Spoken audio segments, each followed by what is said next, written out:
hoodoo, ndu, medicine, healing, root work, conjure, ancestral religion, born of the blood circles of our Akan Ancestresses and Ancestors of West Afuraitkaitnit, Africa, and ancient Afuraitkaitnit, ancient Kanit, those of our family who were forced into North America during the Amansesew, the Great Perversity, the enslavement era.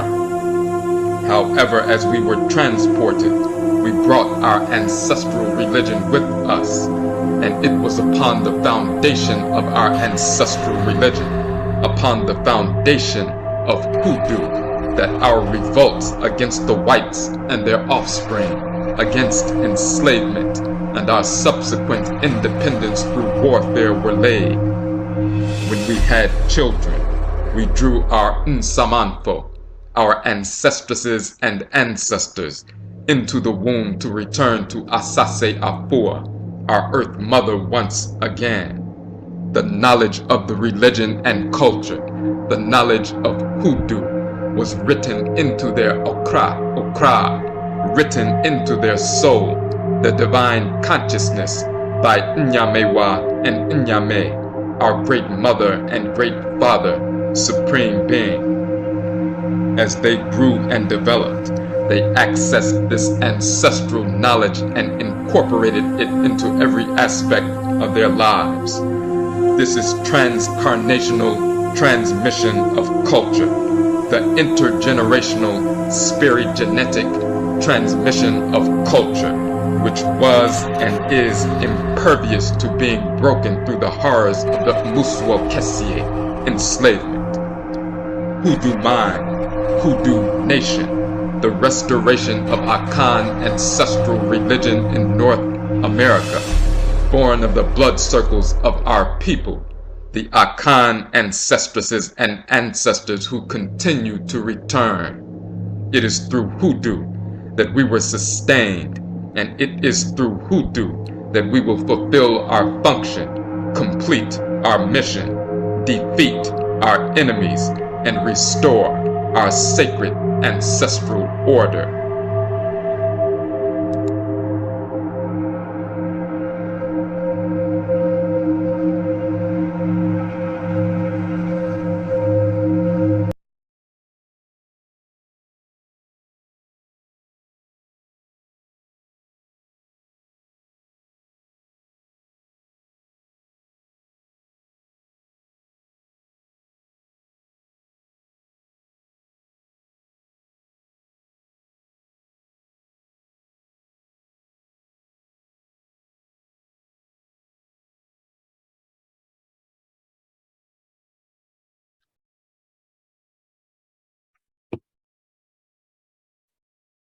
Okay, so Yachima, greetings, Yedase. We thank you everyone for joining in with us today. This is actually our 8th annual Hoodoo Mayn, Hoodoo Nation Festival.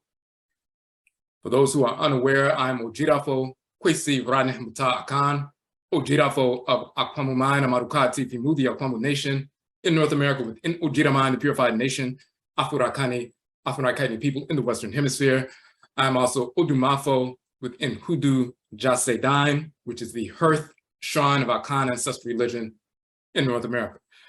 So this is our 8th annual festival. Just want to introduce what the concept and what the function of the festival is and the name and so forth.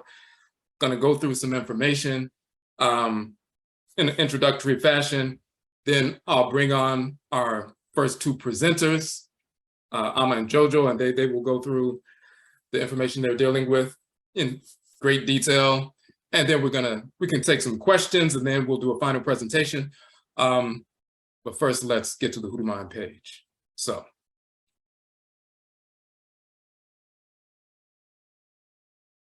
let me make sure I can. All right.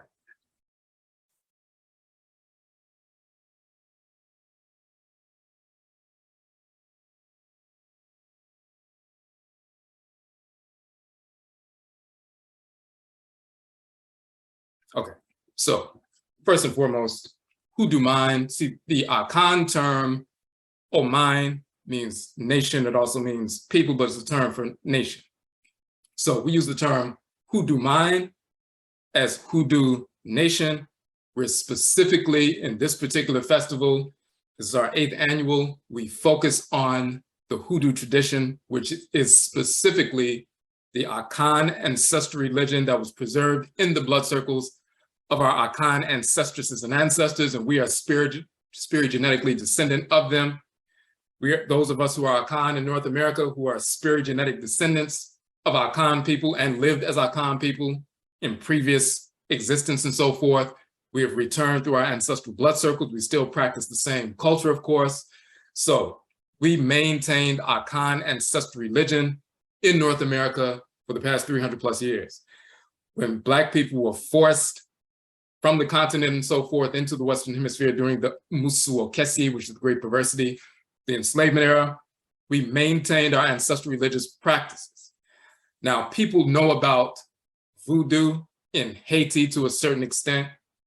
They know about the Lukumi tradition in Cuba, the Yoruba tradition is preserved and so forth, Candomblé in Brazil.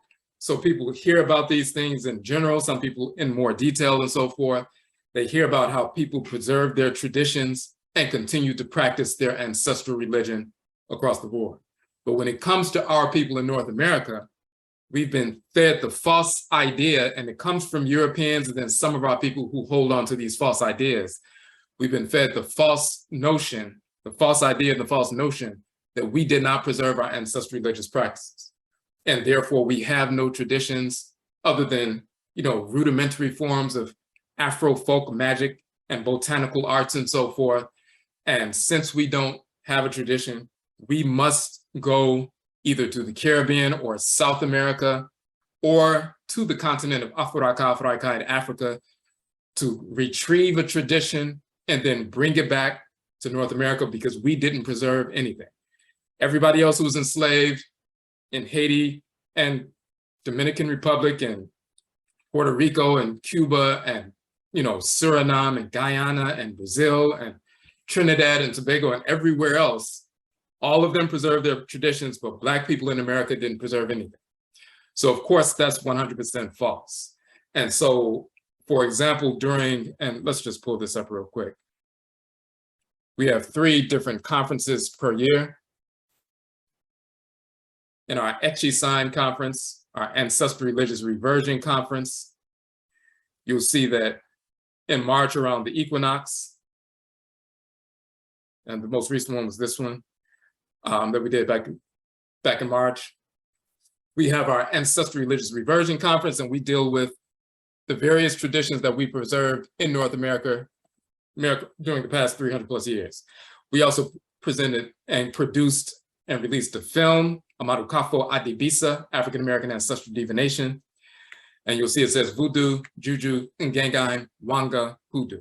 So we talked about the forms of divination, and you can access this film at any time on our website through the Vimeo site and so forth.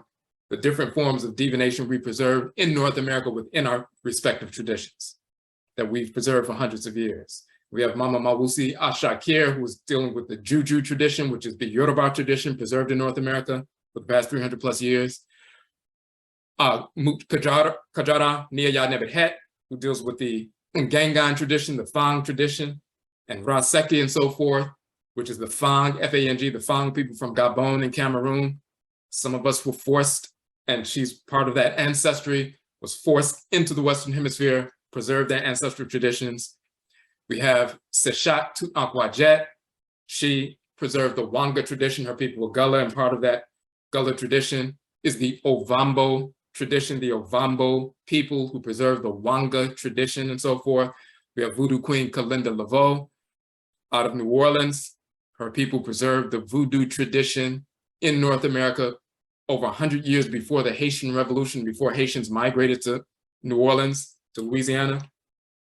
Voodoo was already in Louisiana for 100 years prior to that because it was brought directly from the continent.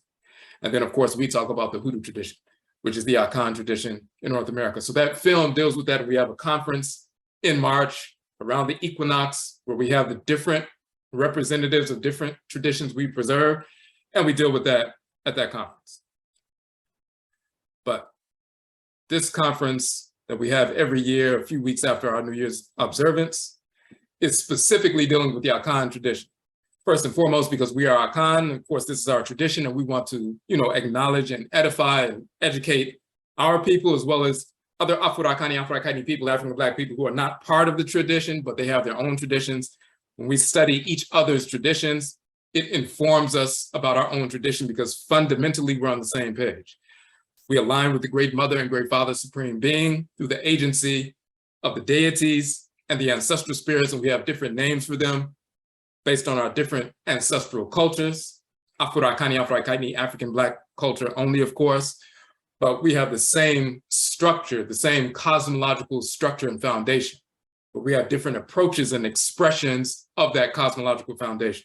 So when we study a tradition that's outside of our direct spiri-genetic blood circle, if I'm an Akan person, I study the Yoruba tradition or learn something about the Orisha, or I learn something about the Vodou and the Eve tradition and so forth, or something about the Arusi and the Igbo tradition, it informs my own tradition. When people study the Akan tradition and learn about the Abosom, the deities as we call them in the Akan tradition, or the way we approach the Nananom Nsamafo, the spiritually cultivated ancestresses and ancestors in the Akan tradition, it informs their practice if they're Yoruba, it informs their practice if they're, Igbo, it informs their practice if they're practicing the Eve, the Vodun tradition and so forth. So there's an exchange, but we have to, put proper information regarding ancestral religion in general. And of course, since we are Akan, we have to put the proper information with regard to the nature and function of the Hoodoo tradition, because there's just misinformation regarding the Hoodoo tradition. Many people assume that Hoodoo comes from the Congo, or it comes from other different groups, and there's amalgamation of different groups and practices that were molded together or melded together to produce quote unquote Hoodoo. That's totally false. People put that information forward because they were not aware of the source culture of the Hoodoo tradition, which is the Akan culture, Akan religion, Akan culture. So we show the Akan identity of the Hoodoo tradition, and this is what we do in this festival. Now,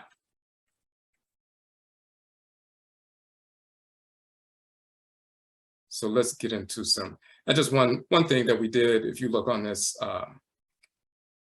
the first 3 years that we had the festival, and we normally have it at an event space and so forth, we had to switch it at the last minute for logistical reasons to a virtual event this year, but normally we have it in a venue and so forth.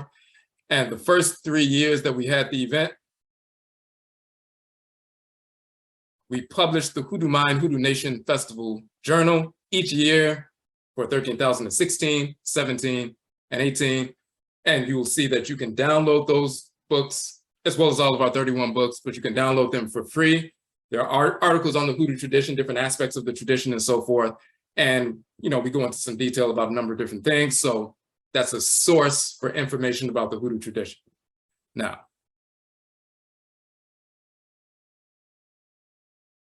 let's go to our Hoodoo page, and we want to look at a couple of things. We want to pull up our book, Hoodoo People. We're going to touch on a couple of things with regard to that. This is the first book. We published this book a number of years ago, but it's the first book that properly identifies Akan culture, Akan religion as the source of the Hoodoo tradition. Now, before we get into that, let me switch over.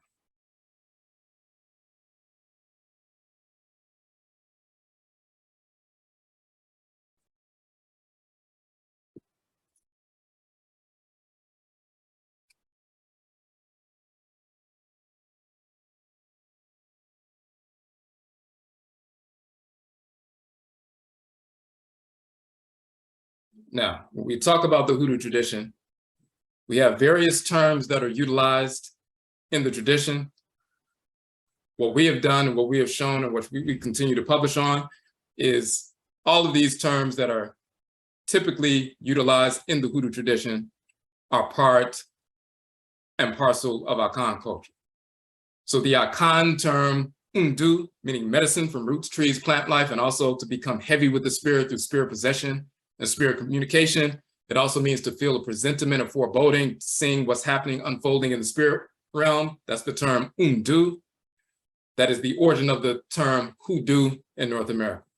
We have the term kanche, which means to utter incantations to bring the spirits forward. It's ritual invocation and so forth. Kanche came to be pronounced kanje, like kanje man, kanje woman, and so forth in North America, an Akan term. You have the term hinti in Akan, which deals with a specific kind of spirit and the expression of the spirit. That hinti came to be pronounced haint in North America. The komfo or komfoa individual who's a male or female, who's a priest or priestess, healer, one who gets possessed by the spirits and so forth, one who provides medicine physically as well as ritually and so forth. The komfo or komfoa came to be known as the gofwa, and the gofwa doctor with the gofwa dust and so forth. We talked about that.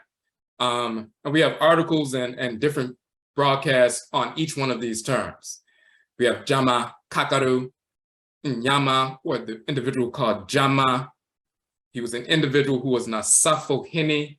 He was a warrior chief of the Akwamu people. So the Akwamu ethnic group, a subgroup of the Akan, was a large ethnic group, still is a large ethnic group, one of the more powerful Akan ethnic groups.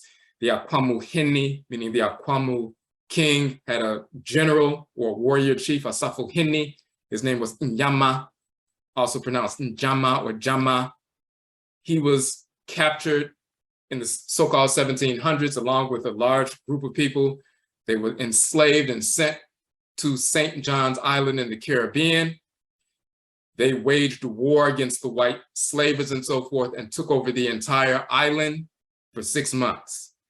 And Jama Kakaru eventually was killed along with the people who, supported the revolution and so forth. His spirit went into the specific root. That root is called Kakaru in Akan. It is called ginger in North America, but it's Kakaru.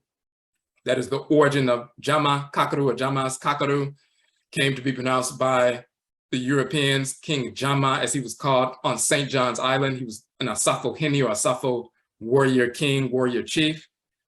He was called King Jama by the people on the island. The Danes called him King Konge Joni, which is King Joni or King John and so forth. So His Highness or King Joni or John, which is a misrepresentation of his name, King Jama, became Johnny.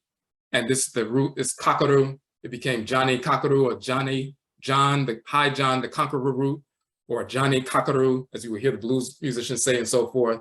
That's Jama Kakaru, that whole cosmology about the Kakaru, the medicine, the undu inside the kaka. The kaka means to bite, to chew. It also means to rub and touch and so forth. So the kaka do or kaka undu is the biting kaka undu hoodoo medicine. The touching or rubbing undu medicine. So kakaru came to be pronounced kakaru or conqueror and conqueror root and so forth. But we have the individual who that conqueror root is named after. We have the name of the root itself. We know the individual, when he was taken from Ghana, when he landed in St. John's, how long he was there, when his people were killed and so forth, why that specific root, his spirit went into that specific root and so forth, and why it's utilized. We have the information in the Akan tradition. People don't have that information. They were acting like he was from the Congo or he was a myth and so forth. We know everything about this great Akwamu ancestor and why the name Jama Kakaru came to be pronounced Johnny Conqueror and so forth.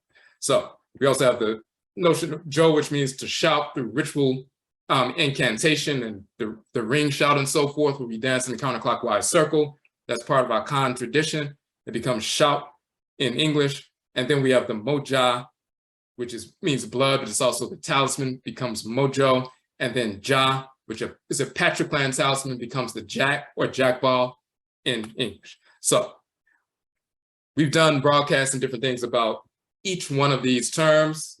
We lay out the fact that each one of these terms, hoodoo, conjure, haint, gufa, Johnny Kakaru, shout, mojo, jack, All of them are Akan terms. All of them are cosmological. All of them are intertwined cosmologically. You cannot define any of them outside of the Akan tradition.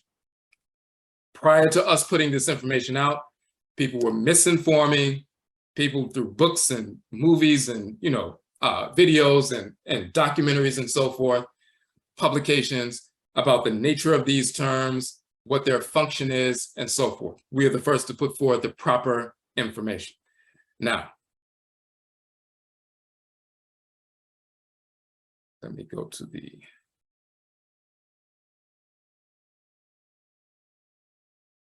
get back to the website.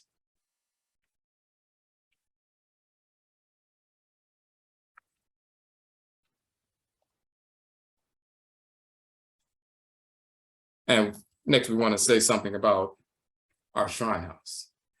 Now, Hoodoo Jase Dine, and I mentioned that earlier, the hearth shrine of Akan Ancestral Religion in North America. This is our Hoodoo Jase Dine, or our Hoodoo temple or shrine house. This is the first shrine house, first temple, first Hoodoo temple in North America since, over 100 years ago and so forth. That's an authentic Hoodoo temple. If someone is saying they're practicing the Hoodoo tradition, or they have a Hoodoo temple, or they're talking about Hoodoo and so forth, and they do not understand directly or consciously or subconsciously that Hoodoo is the Akan tradition, then they're not practicing the Hoodoo tradition. Just making some herbs and making some medicine. All traditions deal with herbs and medicine and roots and so forth. Every tradition has that. So that's not something unique to the Hoodoo tradition. Quote unquote root work, root doctors and so forth. Every single Afurakani, Afuraitkaitnit tradition all over the continent, and everybody who's brought here has that. So what's different about Hoodoo is it's an entire ancestral religion. We have a Hoodoo pantheon, a number of deities and so forth, specific ancestresses and ancestors from specific blood circles, and all those terms we talked about are directly related to that cosmology. So this is the first properly reconstituted, authentic Hoodoo shrine house temple in North America. So we talk about that. We talk about the matriclans and patriclans who brought this temple into being. In the Akan tradition, the term Ja-se means under. Ase, the Ja, the fire. That is the term for the hearth. That's the place where, the hearth stands, quote unquote, the place where, the fire is and the food is made on the fire and so forth.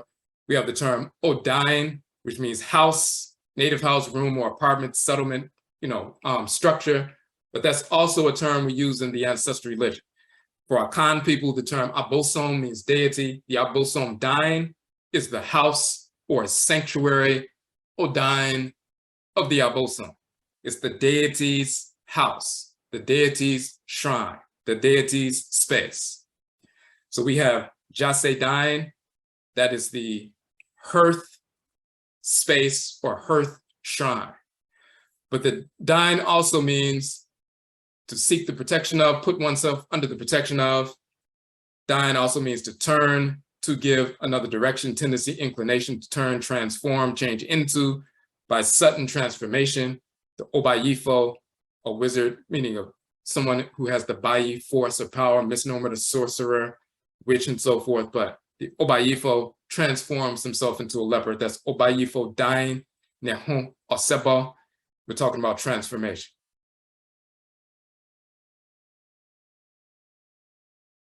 So we say the shrine space, protective, transformative, Dine, dwelling, Odine, of the hearth, the Jase, and so forth.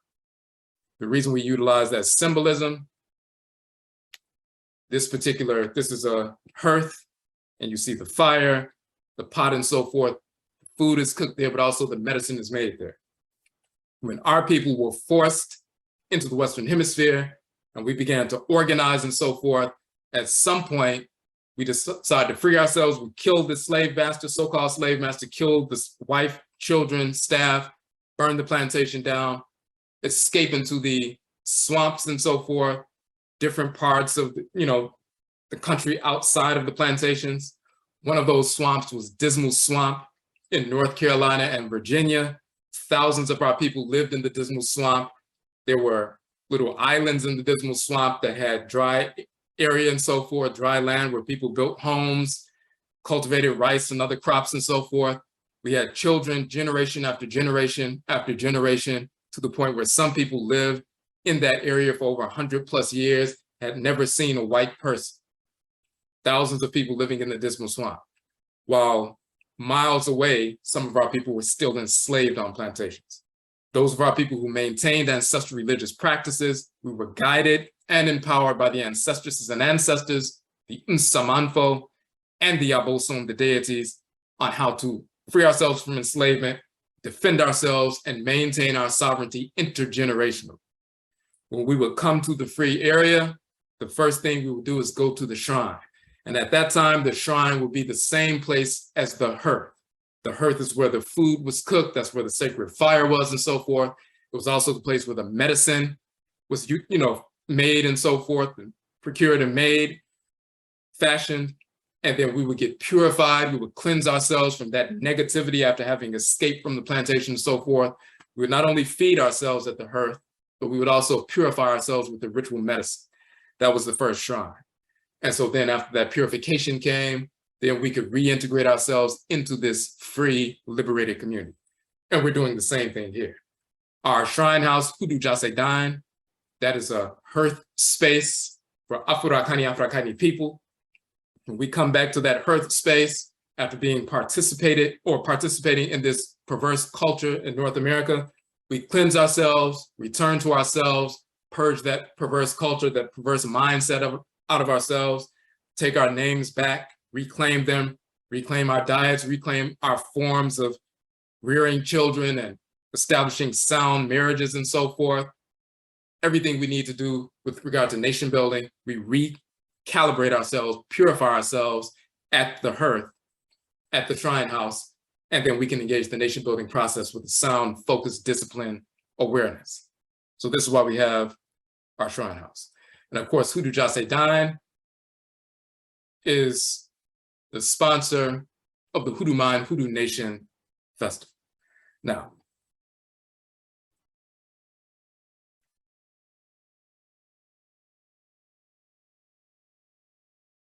let's get back to the Hoodoo page. Just give me a second.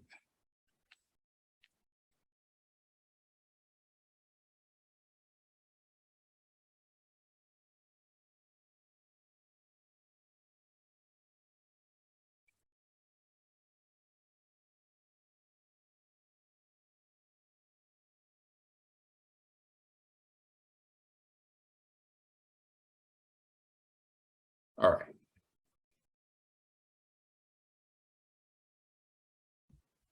So we just want to show the definition of the term hoodoo itself before we move forward for those who are unaware of that. So in our Hoodoo People book, we show this detailed information. From the Akan language dictionary, the Tree language dictionary, we show these specific entries. So do, or in the Asante dialect is duru, in the Akwamu dialect is do, plural, undu. So eduru or edu is medicine. As you can see, medicine, powder, drug, and so forth, physic. With the plural, with the N, so it's nduru in the Asante dialect, undu in the Akwamu dialect. We also show in this book, this is actually udun. Udun is dealing with medicine in ancient Khmer.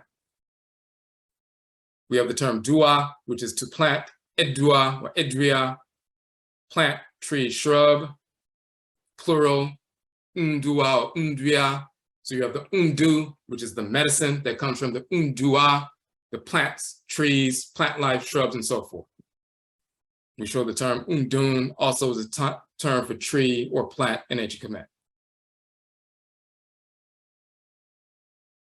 So you have in Akan, undu means medicine.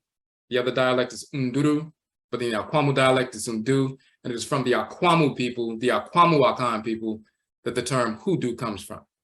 If it had come from the Asante, they wouldn't say hoodoo, they would say hooduru. But since it was Akwamu people who founded the tradition in North America, it's undu, which becomes hoodoo. So undu, medicine, medicinal substance, undun in Kemet medicine, medicinal substance. Where does the undu come from? It comes from the undua or undria, tree plants. You have undun, tree plants in nature Kemet. Then you have the odun sin, the stump of a tree. Medicine is made from the stumps and the stalks and so forth. Odun sini, a native physician, medicine man, charmer, sorcerer, wizard. What it means is odun sini, singular, odun sini fo, plural. That's the one that makes the medicine from the stumps of the trees and the stalks and the plants and the roots and so forth. The undun sin, that's the name of the practitioner. That is the root doctor. Undun sinifo, plural, undun sin, singular, or undun sini, singular. Then you have oduru yefo. The term ye means to make or to act or to do action and work and so forth. So oduru yefo in the Asante dialect, odu yefo in the Akwamu dialect. It is the root undu ye, to work, to make, to act. Undu yefo is the root worker. Undu ye, to work, the undu. Undun sinifo is the root doctor. So we have root worker, root doctor, undun sinifo, undu yefo. And then we also say that duru, and also the term du means heavy or weighty, heaviness or weight. Undun in ancient Kemet also means to be heavy or weight.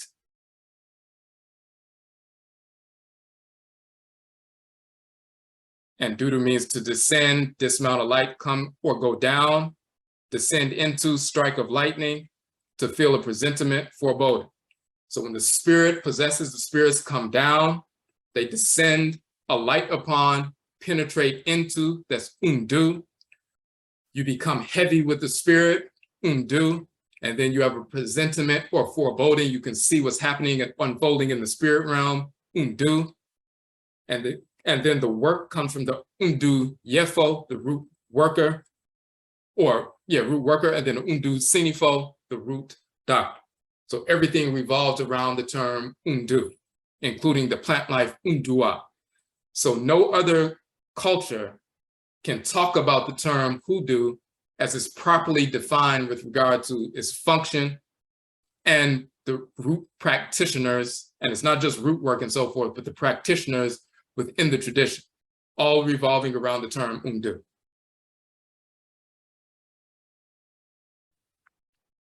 And so we show some more linguistics, and we're also showing the connection between ancient Khanate and Kemet and the Akan tradition in this book, just to prove that it came directly from Khanate and Kemet, Nubia and Egypt, to West Afuraitkaitnut and ancient Akan Empire, and then directly into North America. Now, so we're going to go out of that, and then we're going to get into.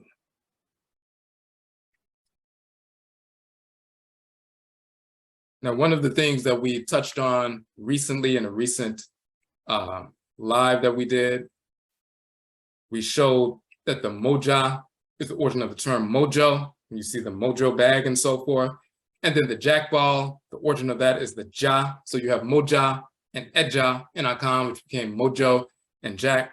A matriclan talisman and a patriclan talisman connected to the matriclan abosom, the matriclan deities, and the patriclan abosom, the patriclan deities and so forth. So when you see moja and eja, or mojo and jack and so forth, that's specifically an Akan structure. It's specifically Akan cosmology related to the, matriclan and patriclan divinities. We also showed, of course, that original mojo bag, the red flannel bag, is the endometrium in the woman, and the original bag, jack ball and so forth, that carries the, energy of the patriclan divinity that's transferred biologically when a man transfers his DNA through copulation to contribute to the, conception of a child and so forth. But we carry that energy within our reproductive organs, just like a woman carries the ovum in her reproductive organs, and that ovum ends up in the uterus and so forth, and that is where the red bag is. But that red blood of the woman, that ovulatory blood and so forth, menstrual blood as well and so forth, and the white fluid of the male, the energy that animates the sperm cell, the energy that animates the ovum cell, the patriclan abosom or the edja bosom, the father's abosom, and the matriclan abosom, the abusia bosom, the untom bosom, the matriclan female divinity. We are connected to these deities. They are connected to our blood circle. They still possess our people wherever we go in the world and so forth. That's a very intricate cosmology that's specifically Akan, not just linguistically with Moja and Eja or Mojo and Jack, but cosmological. So we talked about that in a recent broadcast, which is up on YouTube, but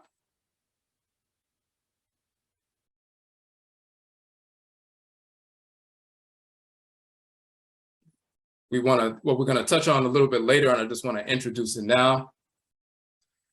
We talk about Akan Fo Nanasom, ancient authentic Akan ancestral religion, and how Akan people migrated to different parts from ancient Khanid Nubia into the western part of the continent, established the ancient empire of Akana or Ghana and so forth a couple of thousand years ago. About 1,000 years into that process, because of Muslim invasions, our people migrated from the region of where Mali is now, further south towards the forest belt, and ended up in the regions where Ghana and Ivory Coast are today.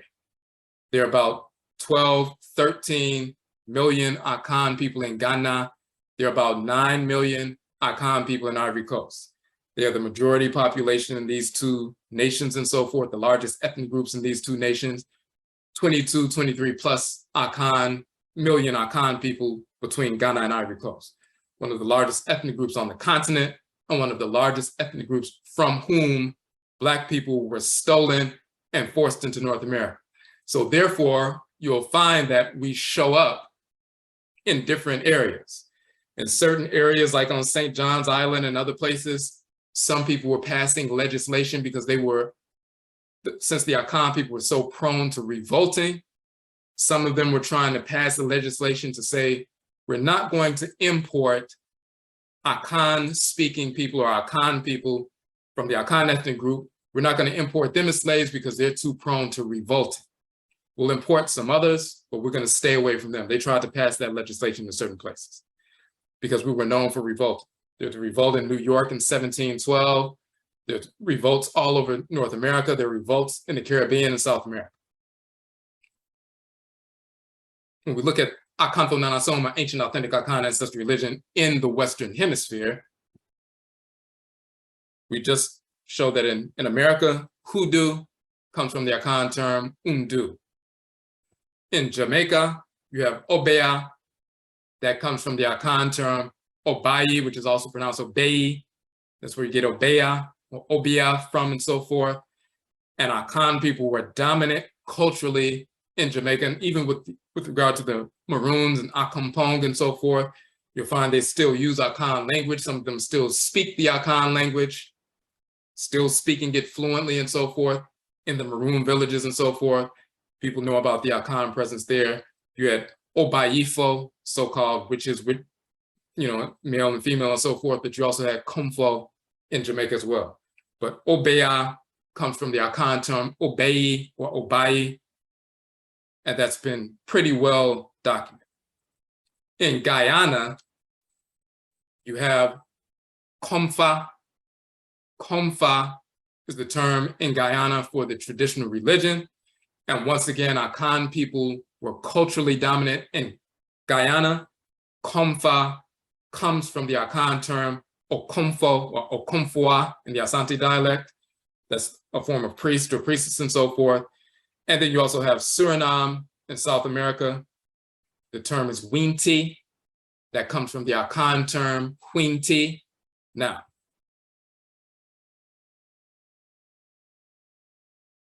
Obea comes from the term Beyi or Bayi. They will identify or call it witchcraft, sorcery, and so forth. But it's dealing with the Bayi force, that higher psychic power, where you have the capacity to communicate with the spirit realm and so forth. Some people communicate with the spirit realm for negative reasons. Some people communicate with the spirit realm for positive reasons.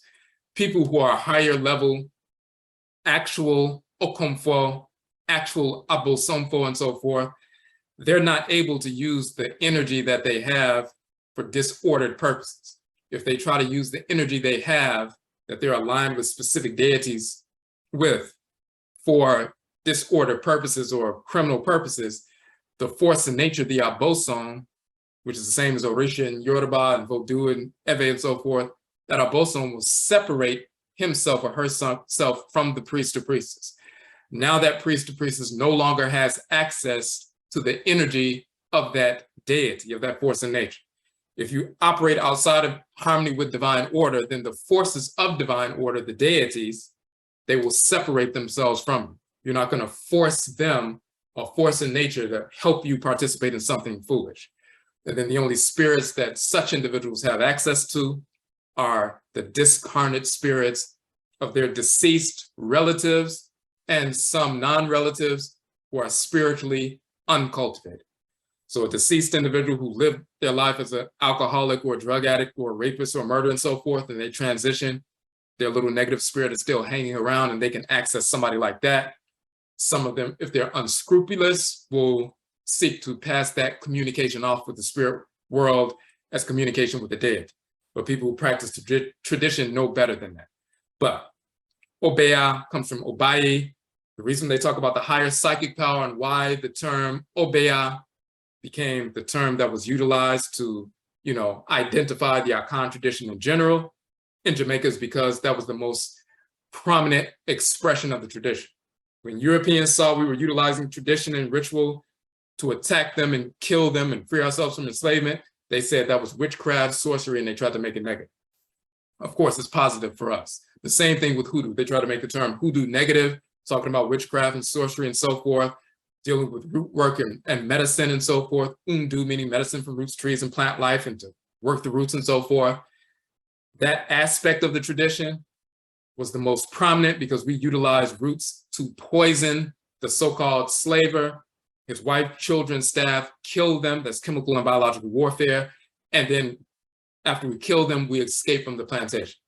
We were empowered by the medicine that we took and so forth. So we would stand before their armies and so forth and arm ourselves and wage war against them with no fear. For them, that was a negative thing because they weren't able to enslave us anymore. For us, that's positive. And therefore, hoodoo, utilizing medicine to kill our enemies, is always divine and sanctioned by Nyame, the great mother and great father, supreme being. To kill your enemies is sanctioned and supported by divine order. The whites and offspring don't want us to understand that.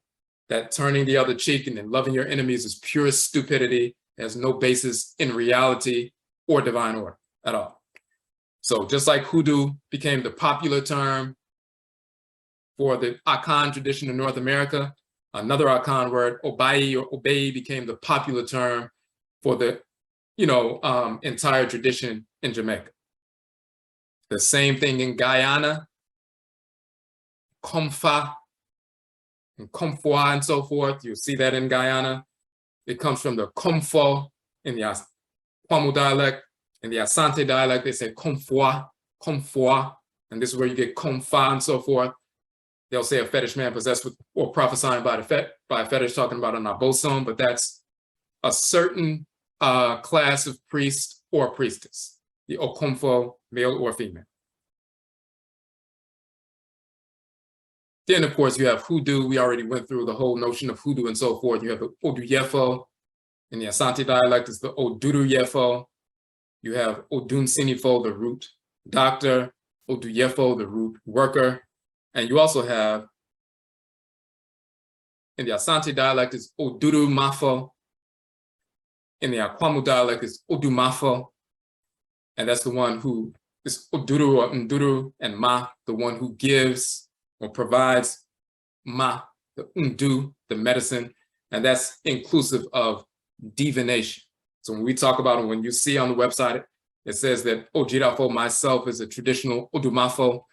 This is what we're talking about, practicing divination, Adebisa, in the Akan tradition, in the Akan manner and so forth. That's part of the ritual practice of the Odumafo. Singular, just like you have Odun Sini, Odun Sin, and Ni means to be, Odun Sin. You have Akani, which means to be, Ni Akan. then Akan Fo, which means the group of people Fo who are Akan. You have Odun Sin Ni, which is to be, Ni, Odun Sin. And then you have Odun Sin Fo, the group of people, that class of people Fo, who are Adun Sin. You have Odumafo, part of the group of people Fo, who engage the Oduma purpose.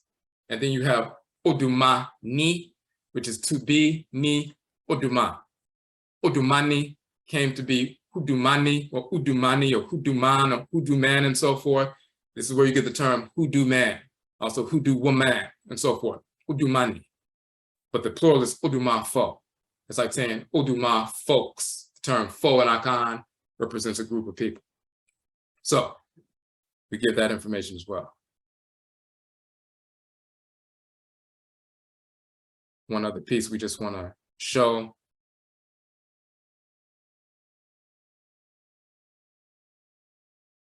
Page. So in this particular article or paper thesis,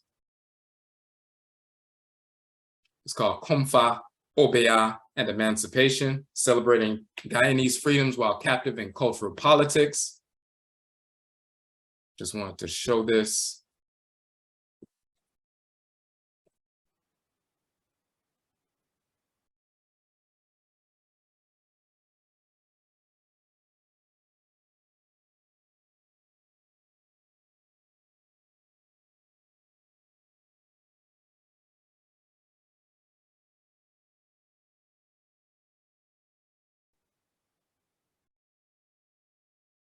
I just want to show this definition real quick.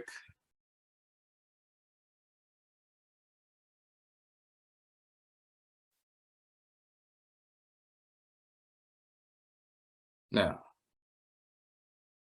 Komfa is often equated with Obeya, Komfa in Guyana, Obeya in Jamaica, and so forth, in popular thought. Although far fewer people openly identify as practitioners of Obeya, unlike Komfa, of which more are proud to be participants. And then talking about how there was a stigma associated with Obeya. Even today, some people don't want to say they practice Obeya and so forth in Jamaica and so forth. But what's important here is, in this particular thesis, they accurately state, and we found this information simply because when we heard about the traditional religion in Guyana and found out that the name of it was Komfa, we knew right away that it came from the Akan term Okomfo or Okomfoa and so forth. Then we looked into the tradition and saw that that's what it was. So we already knew just because, being practicing Akan tradition. But some other people have, found that out as well and identified that. So they would say Komfa derives from the tree, part of the Akan language family of West Africa, word Okomfo, meaning priest, diviner, or ritual specialist.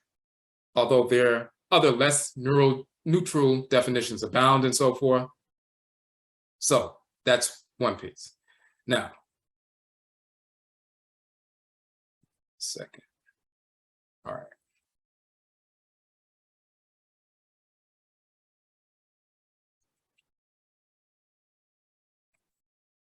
Now we will switch over.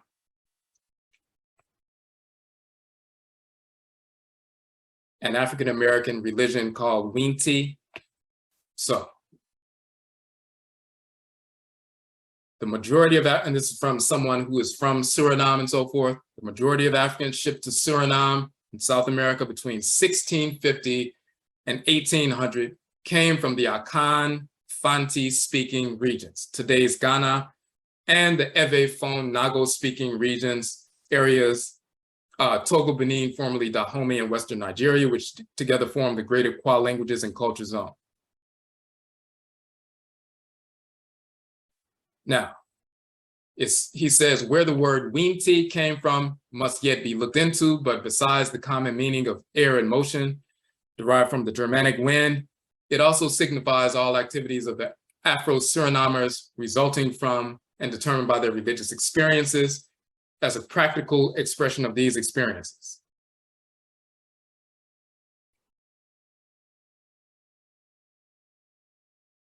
It says Winti, of course, means more than just the rituals taking place in the Kampu, It is, in fact, an integrated system of concepts on human behavior, on the relations between man and his ancestors, as well as with the nature and natural influences surrounding him and the natural forces of the universe. It relates the dead, the ancestors, and those who are yet to be born. It explains unforeseen events, indicating that they are completely in agreement with established principles. Succinctly put, Winti is a true religion that tries to connect the unknown with the known, thereby creating order where disorder, chaos will prevail. Winti is not an imposed system top-down, but is something that wells up from within, germinates and feeds in families, relatives, generations, communities, society as a whole. It is common law deeply rooted in an unbroken past. That's a definition of the Winti tradition, which is predominantly established by Akan people in Suriname and so forth. And if you just read that definition itself, that's a definition of the Hoodoo tradition as well. Now, he said that they're not sure about the origin of the term Winti. And just like we have been able to show the different people in the Akan dispersal and so forth, where we're dispersed to North America, Jamaica, Guyana, Suriname, we can identify the culture by the terms that we utilize: Hoodoo in America, Hoodoo, Obeyi, Obayi, Obeya in Jamaica, Komfo, Komfwa in Guyana. Actually, the Akan term Winti is the origin of the term Winti, and it has the exact same meaning. So Winti doesn't mean windy. It doesn't come from Europeans. It specifically comes from the Akan term Winti. And we're going to get into that. Hold on 1 second.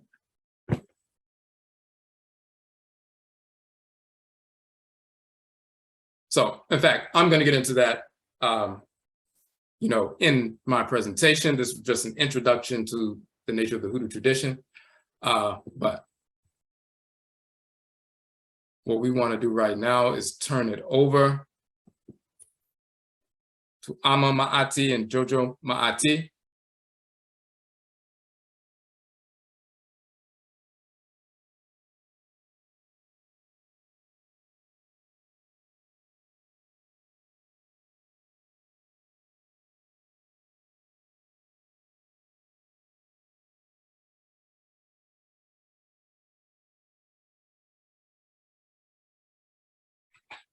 Are coming together.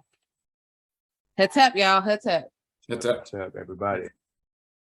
The little one's over off to the side. I don't know what he's doing right now. I think it'll be all right. All right. We want to thank Kwesi for that brief 20-minute synopsis on today's objectives.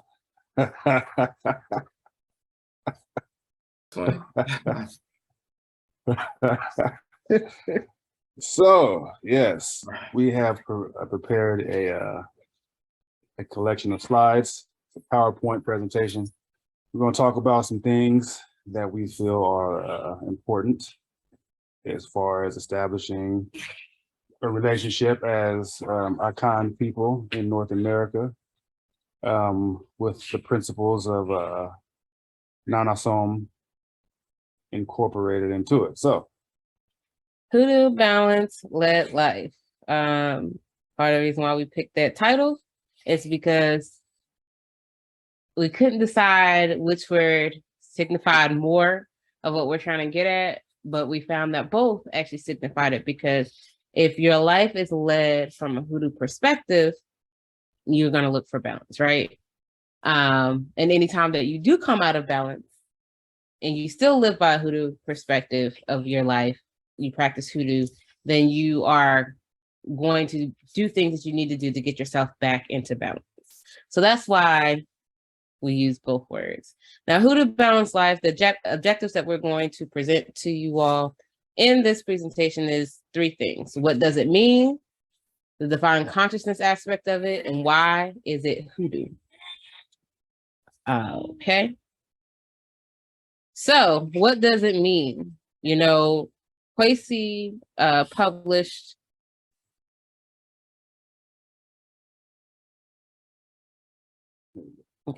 Kwesi had published 2 publications that help for, you know, men and women in the sense of how they could live their life in a balanced way, especially as to what it means truly to be a man and truly to be a woman.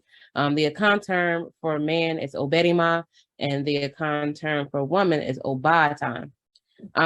Both of those principles definitely have value to. Uh-oh. Why did the screen time out? I'm not sure. Can you guys still see our screen? No. Quasi, I can't hear you. Oh, you just it went down. Did you? Yeah.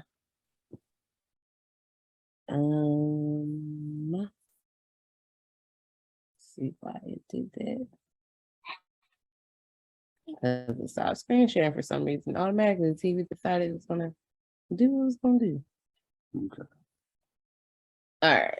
Let's see if I have this thing.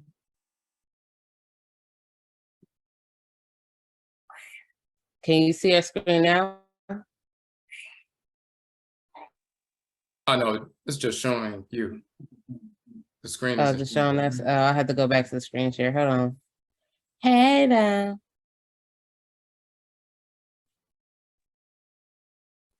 okay. I can see it now. Okay.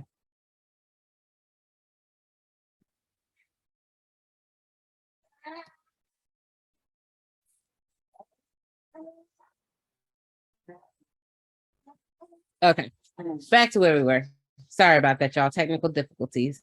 So with these principles, they do the acronym of Oberima and Obatan. There are principles that, you know, Jennifer, when he published these books, through the inspiration and the people who have given him and helped them to see what those principles mean, they point to what order and balance looks like if you are truly a man or a woman. Oba Yeofa, Oberima. Maybe you can say that better than me. Sorry, I'm struggling. Obaye Ofa, Obadamaya Ofa, Ne Obrabo Sase Fimu.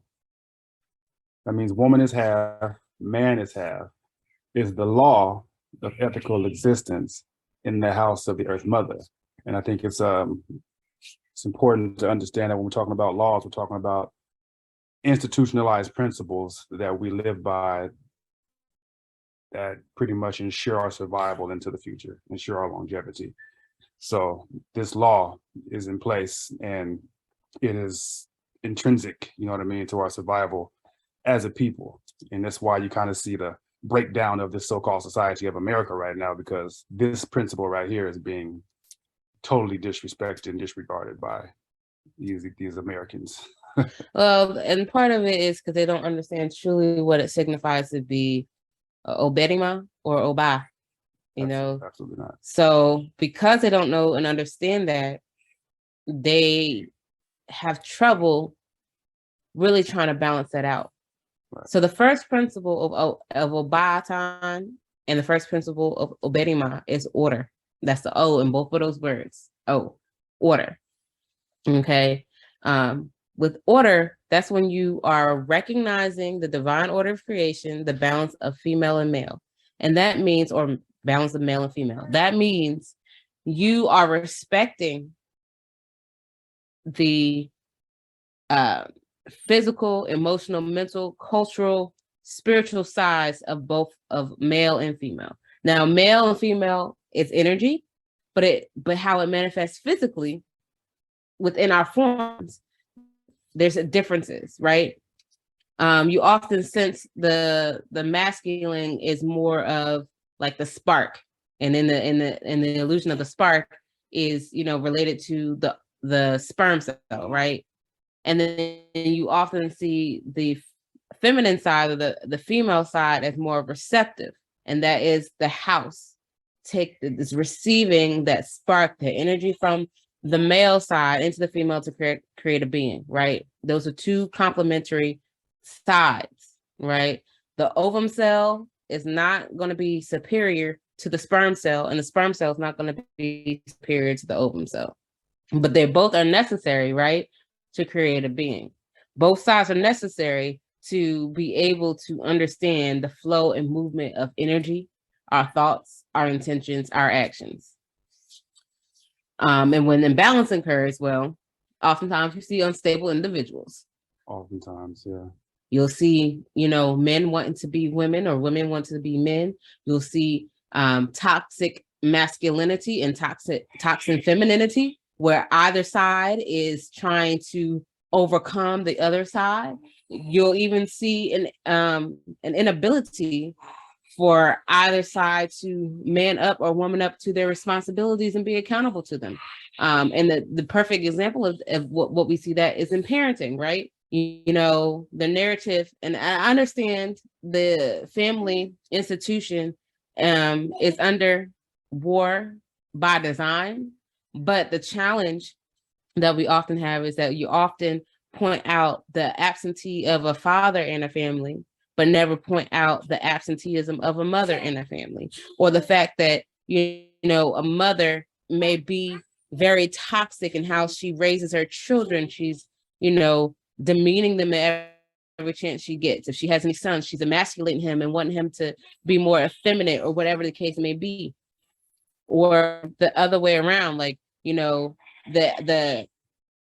there is only one parent in that household, they have to try to be both roles. But sometimes if that person is unstable, they may make that child or those children to be the roles of what they lack. Like, for instance, if you're raised by a single father, he may be very overprotective if he has a daughter, but also makes her do all the womanly things and take care of him in the way that a wife should be taking care of him, or vice versa. If you have only a single mother, she could be very domineering and always in a masculine space and place, and trying to force the male child to be a man in a way that a husband would be a man.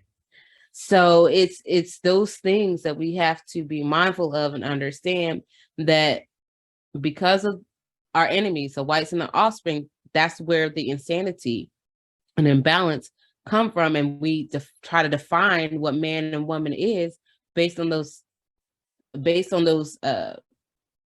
ill-conceived concepts, that no wonder we're having issues. So I think it's important to note also that speaking cosmologically, when we're talking about any uncorrupted African tradition, African culture, we always recognize that there's never been a time where there was God without goddess or goddess without God. So the balance between masculine and feminine, it existed pre-incarnation, before human beings, Afurakanu, Afuraitkaitnut, we even put or manifested here on Asase. This principle existed. This principle was law. You know what I'm saying? So for people who have been separated from not only their identity, but from all of the philosophy and the principles that come along with that identity, it's important that we get back to understanding why we are who we are based on our cosmology. Like I said, there's never been a time where there was Inyame without Inyamewa, and vice versa. So right. And then that brings us to the second principle of Odwiraman, is balance. Hey, y'all. Does it scroll? No, I already scrolled up. Oh, okay. I already did it while you were talking. So the second principle of both Odwiraman and Odwiraman is balance. In Odwiraman, it talks about perpetuating the balance in every aspect of your existence. And in Odwiraman, they talk about establish the balance in every aspect of your existence. Both words still have the same concepts, because at the end of the day, you got to test everything that you think, that you feel, who you are, what you are perceiving and ingesting, both mentally, physically, emotionally, by the terms of what you live by. You have to bring balance to all that. Ooh, boy, you was over there filling up this diaper. Sorry about that. But, just like JoJo was saying, from a cosmological perspective, we are all cells or all beings of the divine body. We all have a function, a purpose. one cell is not greater than another cell. One organ or organ system is not greater than another organ or organ system, because when any of them malfunction, the body is in disarray. The body is in disorder. So in order to bring the body to balance, we got to make sure all cells are functioning at their optimum capacity. Yeah. Hammer and nail. You got that one. Okay. Ready to go next slide? Mhm. Okay, so. All right, so we have Mintu and we have Tananet. Mintu is, as you can say, the patron divinity of manhood, and then Tananet, what's the word for that? Patroness, is that a word? Mhm. I don't think that's a word. It is a word. Patroness, a patron, and patroness. Is that a word? Okay, Yeah, so those are actual Tananet, words. she governs, femininity, womanhood. So what we have here is we have war and we have womb. What we say here is that Mintu and Tananet are the god of war and goddess of the womb, respectively. Among Afurakanu, Afuraitkaitnut, war is a revolutionary process undertaken to restore divine order, divine balance, and harmony to the womb. The womb being the nurturing, educative space of the family, the womb also being the harmonious, interwoven space that is the community. It is in the great womb of Asase where we develop ethical people, family, and community, where we war daily against disorder and the purveyors of disorder to maintain the health and integrity of the great womb. So, yeah, that's what I got for that one. It kind of also goes back to this conversation that men need to protect women. Yes, we do need to protect women, but it helps to understand why we have to do a much better job of protecting women, as she, is the space where our ancestors and ancestors are brought back from the ancestral realm, and where our children, receive their first education and their first, sequence of development. You know what I'm saying? So her importance and her protection is vital and invaluable. So I also want to add an aspect that it's not often talked about, unless for some people, if they had it and don't have it anymore. But, you often see they talk about men being protectors and women being the nurturers.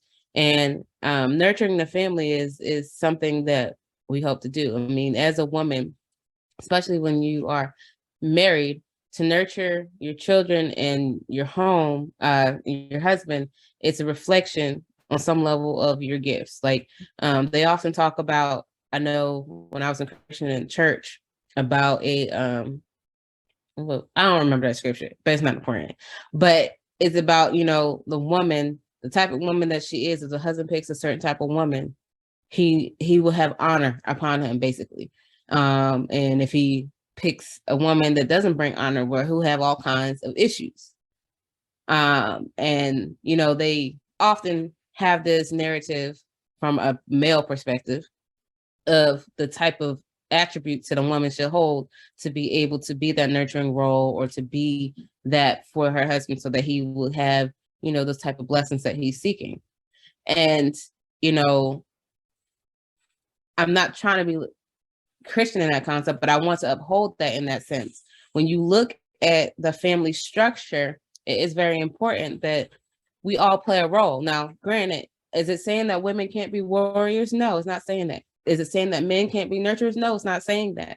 It is saying, though, that we have to have that balance and protect the home, whether that home be the womb, that home be our mind, that home be our hearts, the home be our children. We have to protect that and be willing to do whatever is necessary to maintain the order in that space. Because if you're home, you can't have peace in your home, where can you have peace? Right.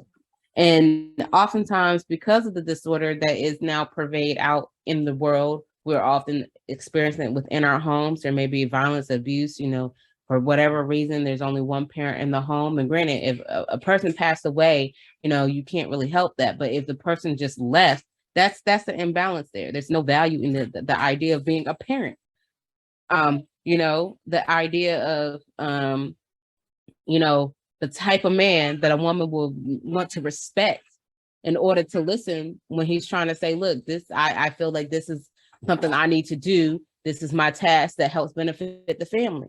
If the man ain't making no sense, if he is, crazy and just wants to live off of the efforts of the wife, and she's, doing everything she's got to do both in the house and outside the house and with the children, she ain't gonna respect him. She's not gonna want to listen to him. And she shouldn't have to.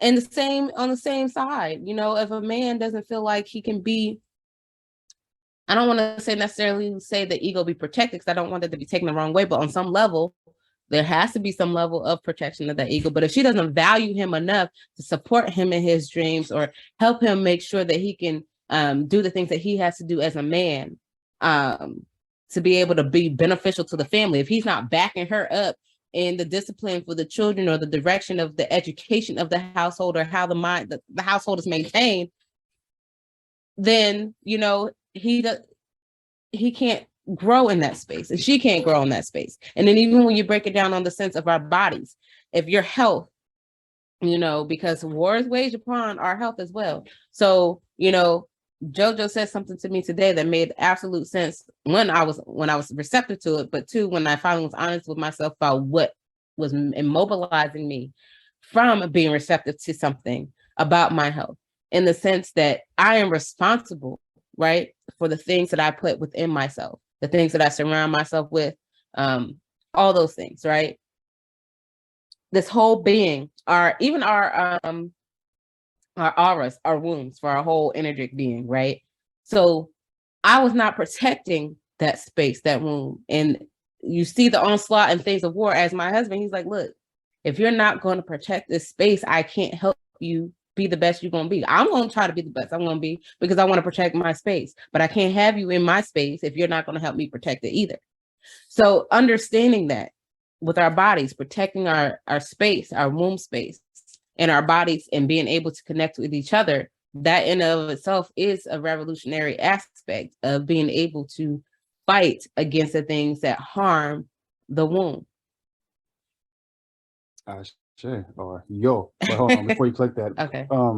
Kind of going back to what you touched on about parenthood. My wife and I had a conversation about that a couple of days ago as well, and why it seems that people seem to devalue parenthood and don't really seem to want to be parents anymore, and don't want to, have the responsibility or whatever the case may be. And it made me think about the fact that it's also something that Amos Wilson touched on before, about a people who have lost their ability to project themselves into the future.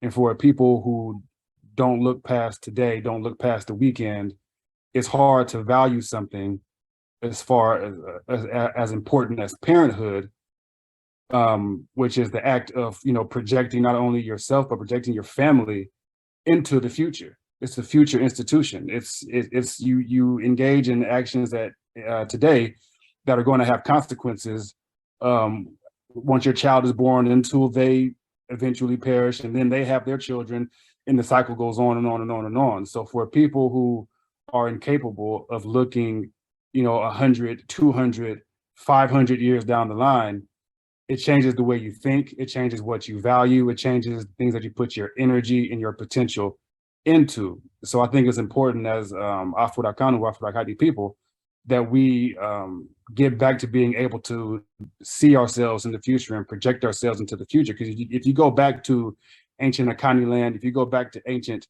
Kemet and all those different areas of Nile Valley civilization, we're talking about people who not only projected themselves into the next generation, but projected themselves generation times generation times generation. And that's why those civilizations, they may be what we consider to be ruins now, but the evidence of what they had established all those thousands of years ago, we can still go back and we can still see it, because in their mind, they hadn't lost the ability to project themselves into the future. And our inability to project ourselves is affecting the way that we value things like parenthood. So I know it's a difficult task at this time, because being under the subjugation of spirits of disorder, the whites and their offspring, many of our people can't get past the weekend. You know what I mean? You can't get past the month. And we think it's an achievement when we say, oh, what's your 5-year plan? What's your 10-year plan? And for people in our position, maybe that is sort of an achievement, but the ultimate goal is to be able to get back into a situation where we can begin to project ourselves back into the future like we used to, like it's an inherent part of who we are. And I also want to make another point off of what he just said, in the sense of, we all know about that concept of it takes a village, right?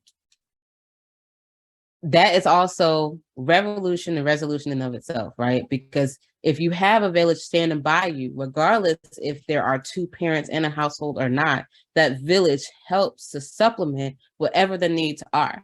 So, for example, when we look at the great warriors and warrioresses who fought against the Ashawatta foe at times of great, they were trying to subjugate certain lands and take over certain rule, those men and women were supported by their aunts, their uncles, their grandparents, cousins, everybody in, you know, sisters, brothers, everybody that was in that village to help raise those children. So it was not going to be something that was so difficult. It was not going to be something that you'd be so worn out that you cannot project or think about past tomorrow. Mm-hmm. And those people also, because they were still able to project themselves in the future and understood that it takes everybody to raise that child or children. So there was a sense of multiple families growing up together like siblings. It also meant that those values that were instilled within that home was also duplicated within the community. So that way you did not have to worry about who was watching your child, who was helping to teach them some things or being around them. Because overall, if there was an influence that contradicted the community, that community shunned that person or individuals. So the same concept should still be now. And there was justice for things. There was no such thing as, you know, allowing so much trauma and abuse happening within a home, within a community, without it being checked by everybody in that community. So, go next. All right, I guess I'll bust this one down since I made this wordy slide. What are you saying? My wife told me my slides were wordy and that she refused to have her slides wordy. I'm telling on you, if you hurt my feelings. Anyway. I'm just speaking from experience on presentations. I present the way I present. Okay, and that's fine. And that means it's going to be wordy. Okay. Okay. I'm just saying you could have put a word somewhere else and just gave them the points that you're trying to make. This is a modern net chi right here. So this is another law that you can that we live by, another institutionalized principle that will guarantee or ensure our survival. So it says the universe is created through divine law, love, and the universe is sustained through divine hate. Law is the expression of order. Divine law is the expression of divine order. Hate is the impression of order. Divine hate is the impression of divine order. Divine hate impresses or imprints upon creation the parameters within which we are to function properly. Operation outside of these parameters is disorder. So we demonstrated this is taken from a modern net chi, one of Kwesi's publications. Okay, can you pause before you go to the next spot? Yeah, go for it. So basically, for y'all who that was a lot that he explained, he's saying creation, right? Love, law, divine love and law is what created the universe. Divine hate is what sustains and maintains the universe. Okay, so you have divine law, or any law of any kind, is how order or divine order is expressed, whereas divine hate is how it is impressed. It's showing you the extent of where you can go, the boundaries, the parameters. Okay, so if you think of it like a scale, and that's why he has the hall of Ma'at with the judgment scale right there. And the hall of Ma'at with the judgment scale. It's that balance, you know, that here's order, here's, you know, disorder, or here's law, here's hate. You're going to get a level of one of those depending on how you move and how you operate. All right, okay, go to the next one. We demonstrated that Ma'a and Ma'ar, law and love in Kemet, me and me in Coptic are one in the same word and concept. Mara is the twin force in creation, the in total Ma'a in the in total Ma'at through whom we incorporate those things, entities we need in order to establish balance in our lives. Cheat or chi, to break, destroy, hate, and commit, to hate and tree, is the twin force in creation, the intoto herube hudet, heru cheat, in the intoto to heteru sekmet, through whom we reject those things, entities that we need to hate, reject, in order to restore balance to our lives. Pause. So, to reiterate, the divinities of divine law and divine hate are Ma and Ma'at, Heraketi, Sekhmet. When you are in coordination with divine hate and divine law, love, you are honoring those deities. Message. Go ahead. All right, so by virtue of existing and interacting within this society, we are subject to the emanation and projection of other oracular life forms, as well as those from spirits of disorder. These transactions generate energetic receipts that we carry with us into our homes. Therefore, our conscious, spiritual, and physical condition developed outside the home can have a significant effect on the consciousness and spiritual physical condition of our sacred dwelling, our home, our family. With this in mind, the principle Madanechi, what and who to incorporate, what and who to reject, is indispensable when maintaining the multi-tiered health of our families. We have ritual methods for discarding energetic receipts. For example, ritual smudging, chanting words of power, spiritual baths, meditations, ritual song, dance, drumming, etc. On a mundane level, removing our shoes and washing our hands upon entering the house is a simplified example of this concept. So it's about being aware that as we go throughout the world, we are constantly having interactions and energetic interactions, spiritual interactions with people who are in order, people who are out of order. And we want to be very, very aware of what it is we're bringing back into our homes and how that can have an effect on the people in the home. The same way you're not going to bring a criminal into your home. You're not going to bring a drug abuser into your home. You're not going to bring, harmful food into the home. You're not going to bring, drugs and other, types of toxins into the home. We have to take the same consideration when it comes to our physical bodies and our spiritual bodies, and be mindful of what it is that we may be bringing into our home and how it can affect our space. Okay. Say word. But, and I just want to just real quick, based on what he was talking about, it can be very simple. It can be very complex. It is very basic. However, because we are human beings, we tend to sometimes make things a little bit more difficult for ourselves than others. So I say the same way that you would start a new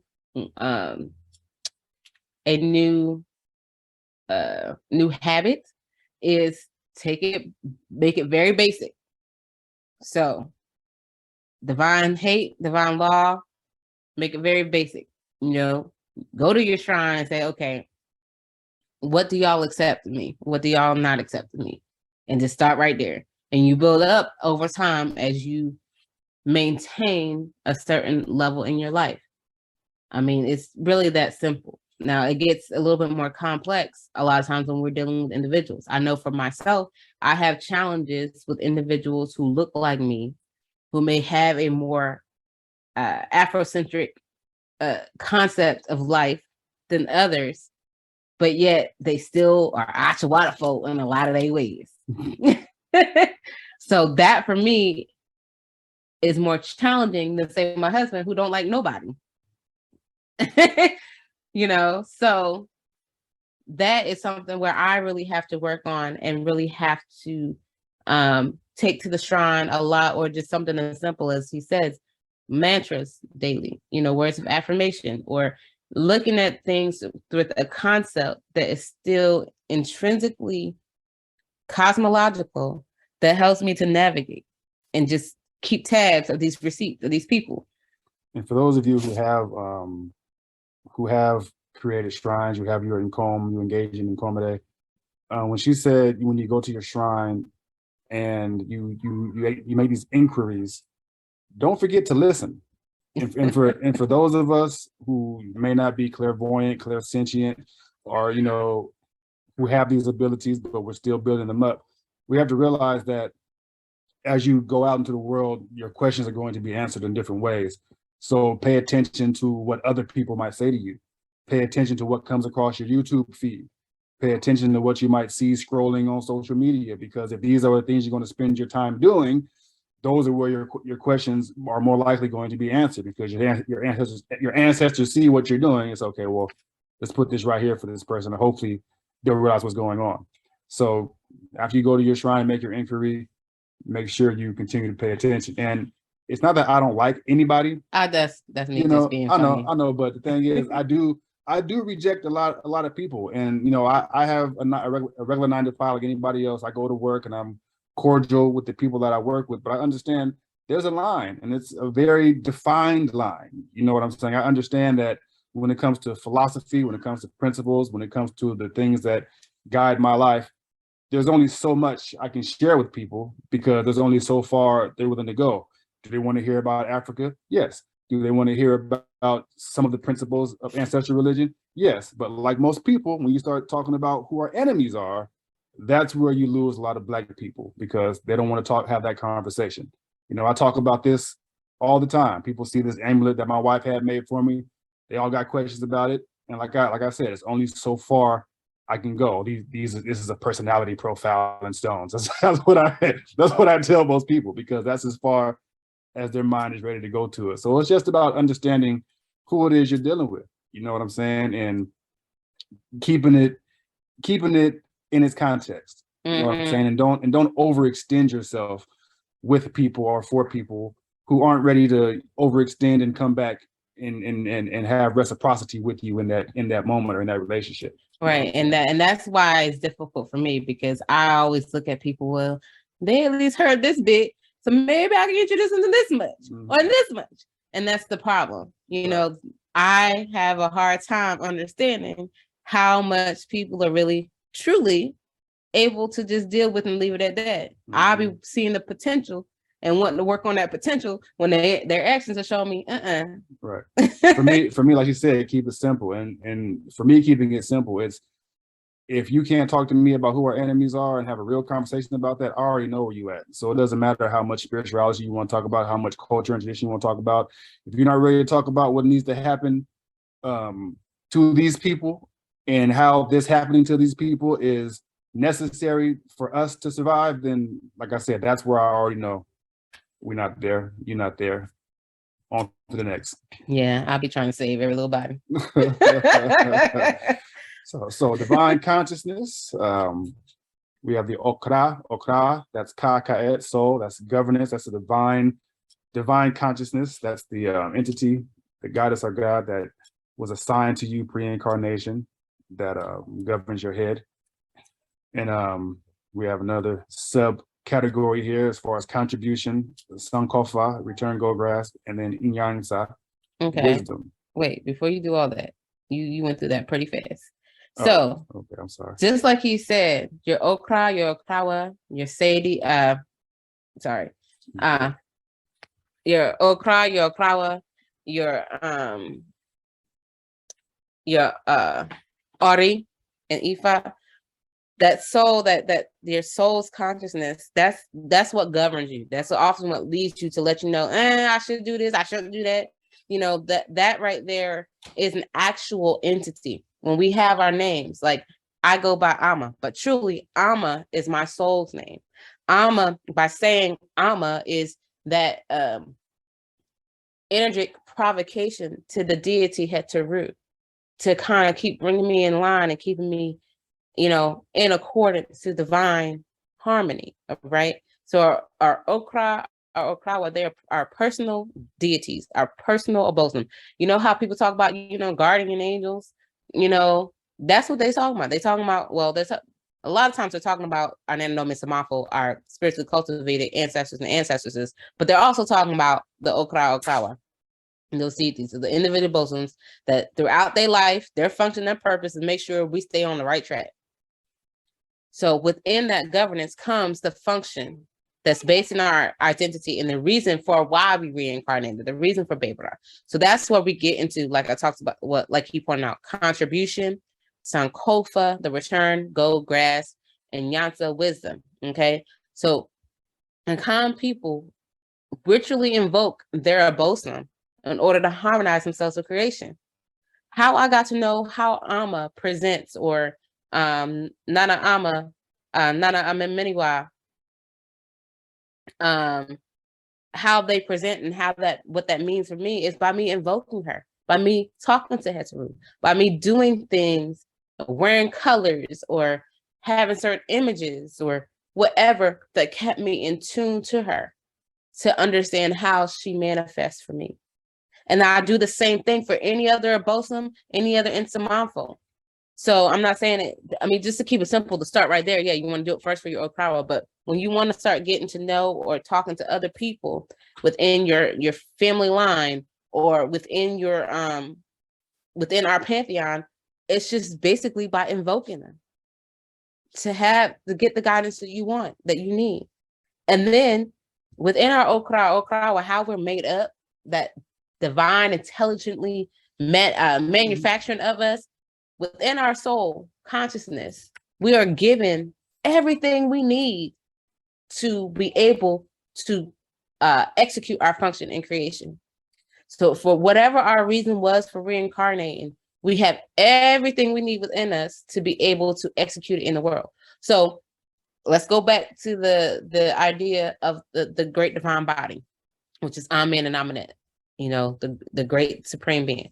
And that each of us, Afurakani, Afuraitkaitnut, Afurakanu, Afuraitkaitnut, African, Black men and women, we are those little cells within that body, right? And those of us who are governed by Heteru are, depending on what version of Heteru, we may be the womb cells with the reproductive system with the fallopian tubes, or we may be part of our nervous system, our bone structure, okay? But whatever we are that.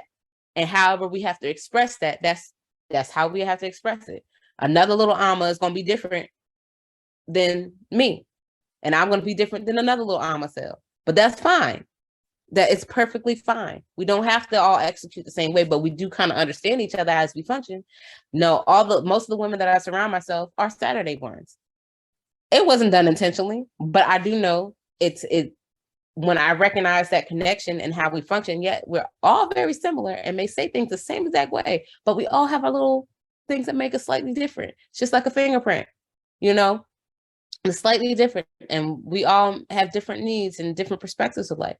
And it's nice to hear those perspectives and be surrounded by that and understand that. For me, that really helps build me up. That level of camaraderie and love within a circle of women, that helps me to grow. Sometimes I need other aspects and other energies outside of other Amas, but a lot of times I gravitate towards Amas, and I know Ama when I'm in a room with one. I also know when I feel when I'm in a room with one too. And that's still a child of Heteru, but it's just a different way.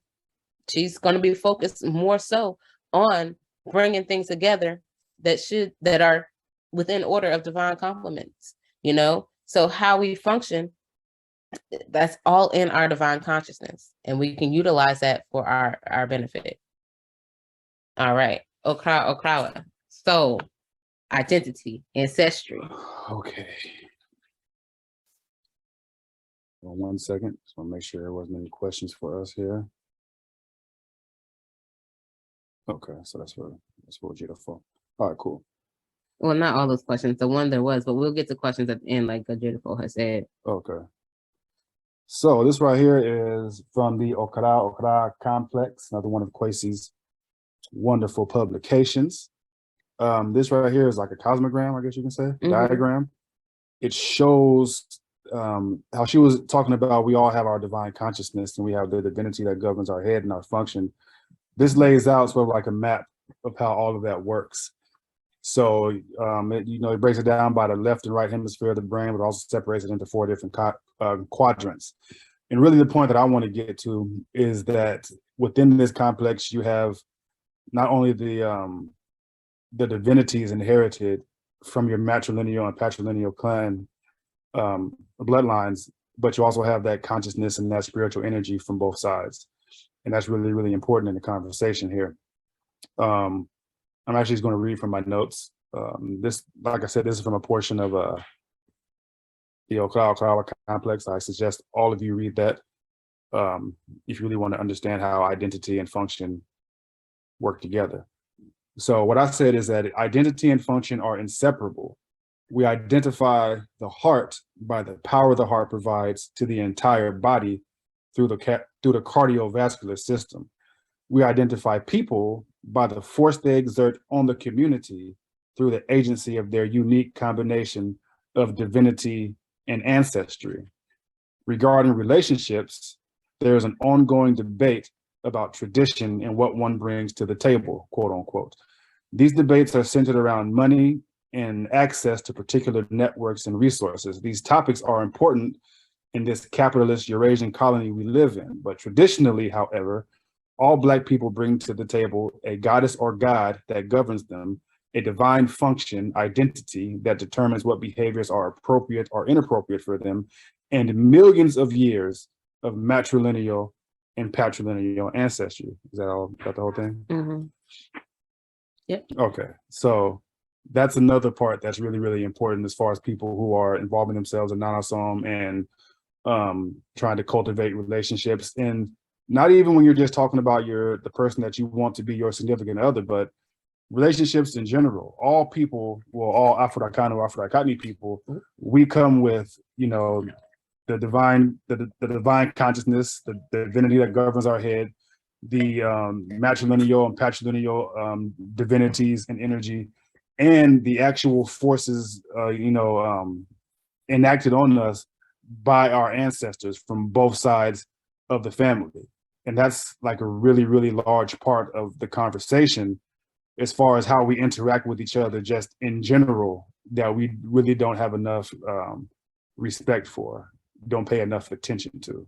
It's really, really it's one of the more significant parts of our life as Black people that we don't really think about on a day-to-day basis. No, we don't. And to the piggyback off of that, that's why sometimes certain clans never dealt with each other for generations, because of the importance and adherence to those things, like how we interact. Now, granted, some of them over time realize, okay, let's do a ritual together to be able to overcome this issue and bring good blood, as they say, back into our relationship. Okay. But oftentimes it would take generations of years before that even happened. Okay. So I've already read the first two portions of this slide. I'm gonna read the third portion, which says, our Nsamanfo are conscious, functioning, living beings who assist us throughout our lives. This may be the most important, least considered matter in the process of developing relationships. We carry with us, ever present, though out of body, Nsamanfo, who are aware of the thoughts, intentions, and actions of all parties involved.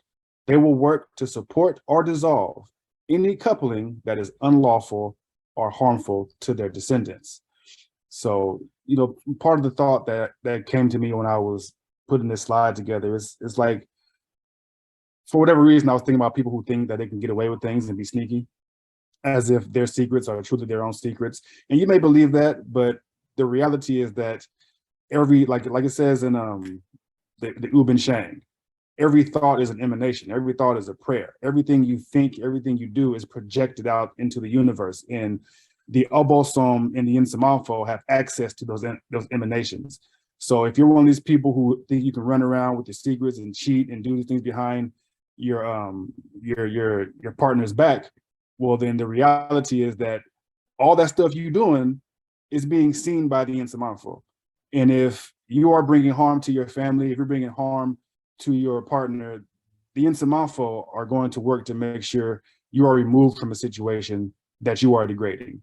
Mm-hmm. It's kind of like we have a 1-year-old son, and we could tell him not to do something, and he'll move away and he'll start to crawl back over there slowly pretend he's doing something else, and then go and right before he touches that thing we said don't touch, he'll look up and see if we see him. And the answer is yes, we see you. We see what you're doing. The instant mindful see what you're doing. We knew what you were doing when you were going from point A to point B, and now that you're at point B, we see you there too. So this whole concept of thinking you can get away with all these things and wondering why different situations don't work out, and even for people who aren't the ones who are doing these things, but trying to figure out why is it that these relationships don't work, and no matter what I do, no matter how much work I put in, things just don't work out. Well, it could be a situation where you're insurmountable, like, no, this isn't it. This person that you're dealing with, who you think you know, is out here living this certain way. You might not be aware of it, so we can't allow this to manifest. We can't allow this to develop, because all it's going to do in the long run is hurt you. So, and I would also piggyback off of that too, because I grew up and even went to seminary. Christianity, I'm still working to put a lot of that in there, but I also do understand when I heard my family always say, or even read Bible verses about it, what you do comes to light. Always. It always does. It doesn't matter what. You could have, and one thing about this is that what he talked about, even with situations that before coming to Nanasom and really having a hoodoo, living a hoodoo filled life, or a Wanga filled life, or a Juju filled life, or whatever your African ancestral religious philosophy that undergirds your life is, prior to that, you could be all kinds of relationships, even have a marriage and kids and be committed to that. And then once you come into this new realization, that stuff be strained. It looks like things are going to fall apart and you're trying to figure out, what am I going to do? Because I've created this life with this person, or like he said, I've been in these relationships and none of them work out. Why is that? Well, part of it is because your ancestors, now that you have given them your ear and they realize you're listening, they're saying, this does not work. Was not meant for you ever, ever. And for some people, yeah, in unions, they have children and bring back other lives for reincarnation, for whatever purpose. And part of it, that's all you're supposed to get out of that union, is that child or those children. Sometimes it's not even your ancestors that are coming back. Sometimes it may be the ancestors or ancestresses of that other individual that you are either no longer with, or that you're wondering if you should stay with. Sometimes it's also to help both entities reflect and work on their stuff. Like, for instance, my husband and I, we got together. Yes, we did divination.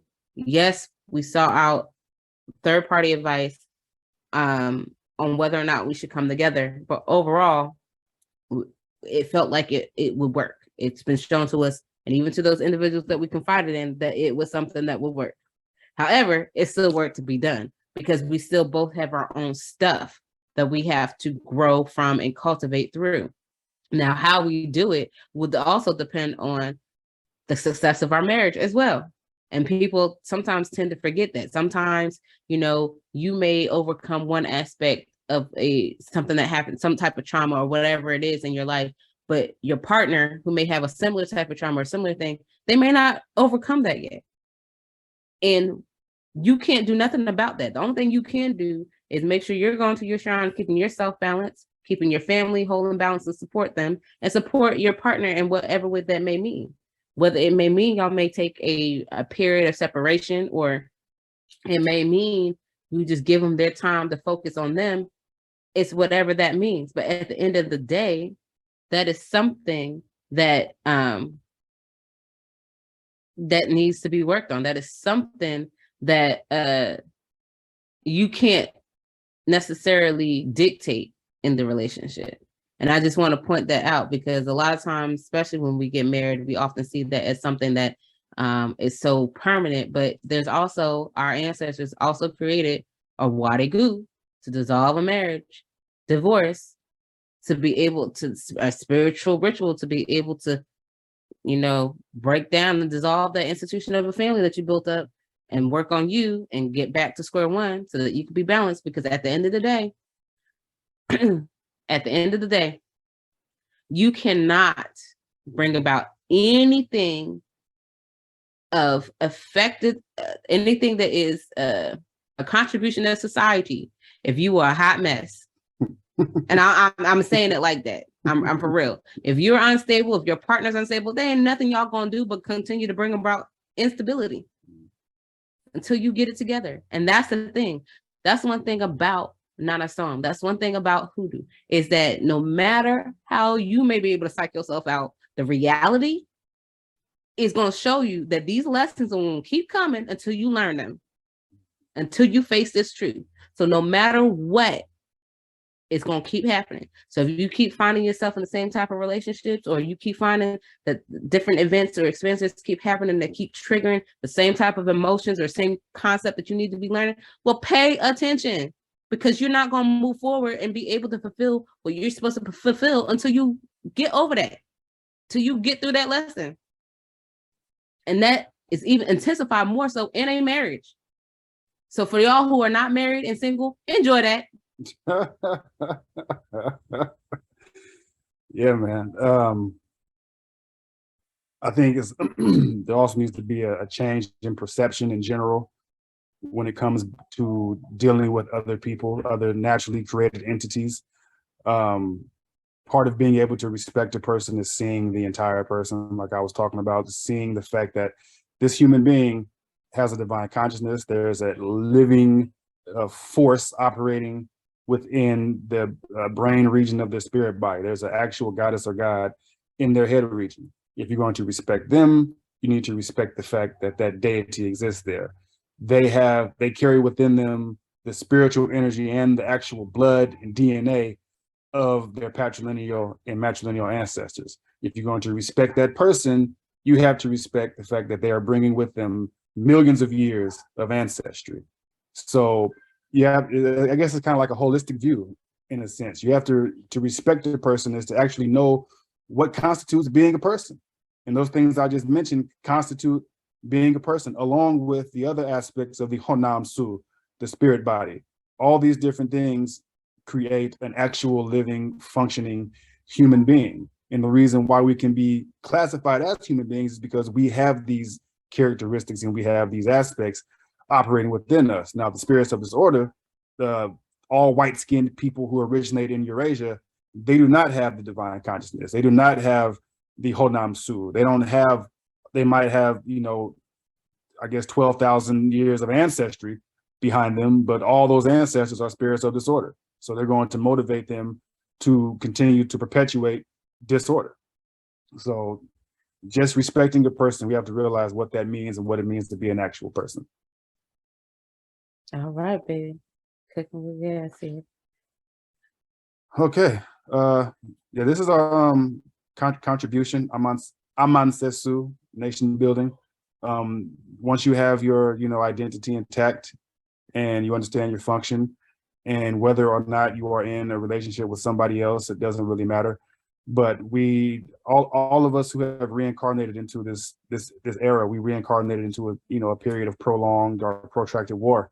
And when you reincarnate into an era like this, we have to understand that you have, as part of your function, a responsibility to make a contribution to the nation, to redeveloping and rebuilding the nation as part of your function. So these are the different aspects of nation building that we have here. And we have different individuals who we have great respect for because of their contributions there's hundreds more that we could have put on here, but these slides are only so big. Right. So we have people here just as a reminder of what it looks like to make contributions, and people who have actually, made the ultimate sacrifice in this lifetime, at least, of giving their lives to try to reestablish order.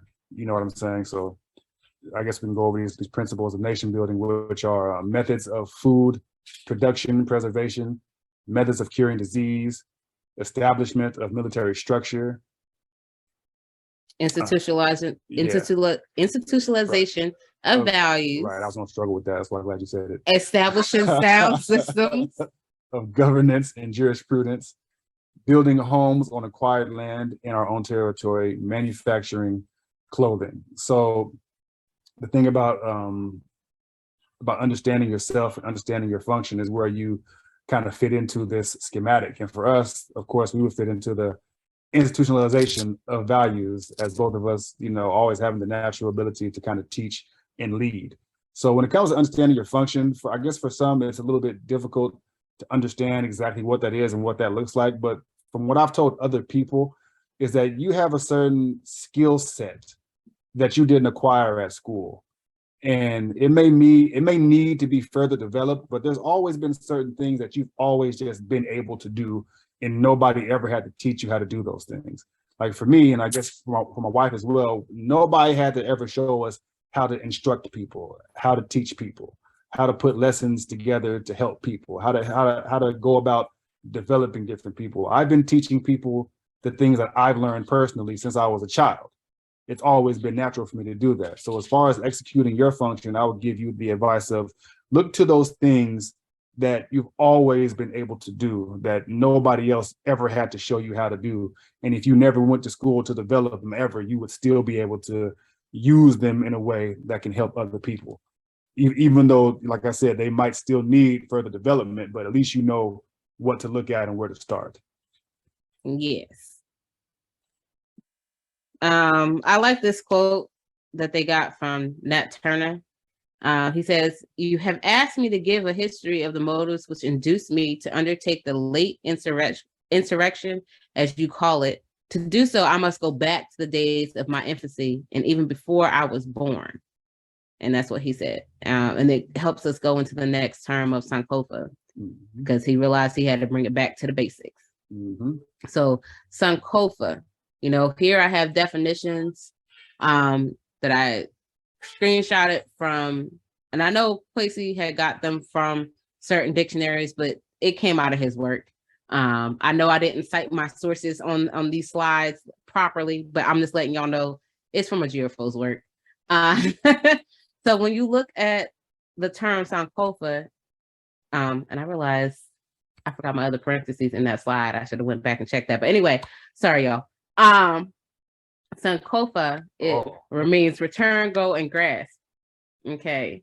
So when you look at the first part of San, the first part of the definition is to draw a line, to make a stroke. Now, this definition, you will find this particular definition in the Tahuti Ifa book, Sankofa, that Ojidifo had published. But when he put this definition out there, he was speaking more so to bring about Tahuti's divinatory functions. And when you're describing the act of scratching the line in the divinatory sense, you have someone with a plate with the sand, they're making lines in the sand with that as they're hearing things, or however their divinatory practice expresses itself, they're creating the lines in the sand, right? But I also want you to think about what that means to create a line in the sand. When I saw that definition, the first thing I thought about was boundaries. And we're going back to modern Chi. Law is the expression of order, is how it's expressed, right? And divine hate are those parameters, the boundaries. So when you're drawing a line in the sand, you're saying, this is how far I'm gonna go. This is where I stand, right here. This is my line, right? So I also want you to understand that a lot of times, because we live in a society of disorder, we sometimes get caught up in these things, but we cannot abide in fantasy and reality at the same time. The two don't mix, okay? Oil and water do not mix. Oil and vinegar don't even mix. It makes a good salad dressing, but it don't really mix. Each time we are making a choice, each time we're in a certain state of mind, a state of being, whatever that may be, regardless if we are practicing hoodoo or juju, voodoo, whatever, you are always drawing a line in the sand and making a distinction of who you are as an Afuraitkaitnut individual who practices hoodoo juju. That's why when you go back to those contribution slides and they talk about, things that you have to do to contribute to your society, that's the way you're expressing who you are. When Quasi, in the earlier part of his presentation, as an intro to the terms, that's why some of those terms got brought down and continued on getting brought down as hoodoo terms, because they were expressions of what hoodoo people do. Okay, the hoodoo that we do. We have our moja bag, we have our jack ball, you know, their expressions and continue to perpetuate concepts from a cosmological standpoint and an actual physical standpoint. You know, what that means. You know, he brought out Moja, you know, the matrilineal inheritance and clan, the blood, you know, Jack, you know, when he talks about Eja, you know, that patrilineal part. Ajapadia, yes. You know, when he put out the slides of the body structure of where they come from a physical standpoint to bring out the cosmological points of view. That's the same thing when you're drawing a line in the sand. So San, drawing a line in the sand, you're taking a defined declaration of who you are to return and go back aspect of San. It's going back to the basics, to your roots. Okay, that's again your identity. Oftentimes when we get presented with the issue, or take something like losing your keys, what you gonna do to find your keys? You're gonna what? Retrace your steps to figure out where you lost your keys at, right? It's the same thing in life. When you're presented with a problem, you go back to where you got it wrong. You know, we often use that terminology. Oh, this person got me effed up, but this person got me effed up, or they got me messed up. Why? Because we're saying they forgot who we are and what we stood for. And that's why the communication or the actions in this relationship cannot stand. So we're going to show them that hate, that she part.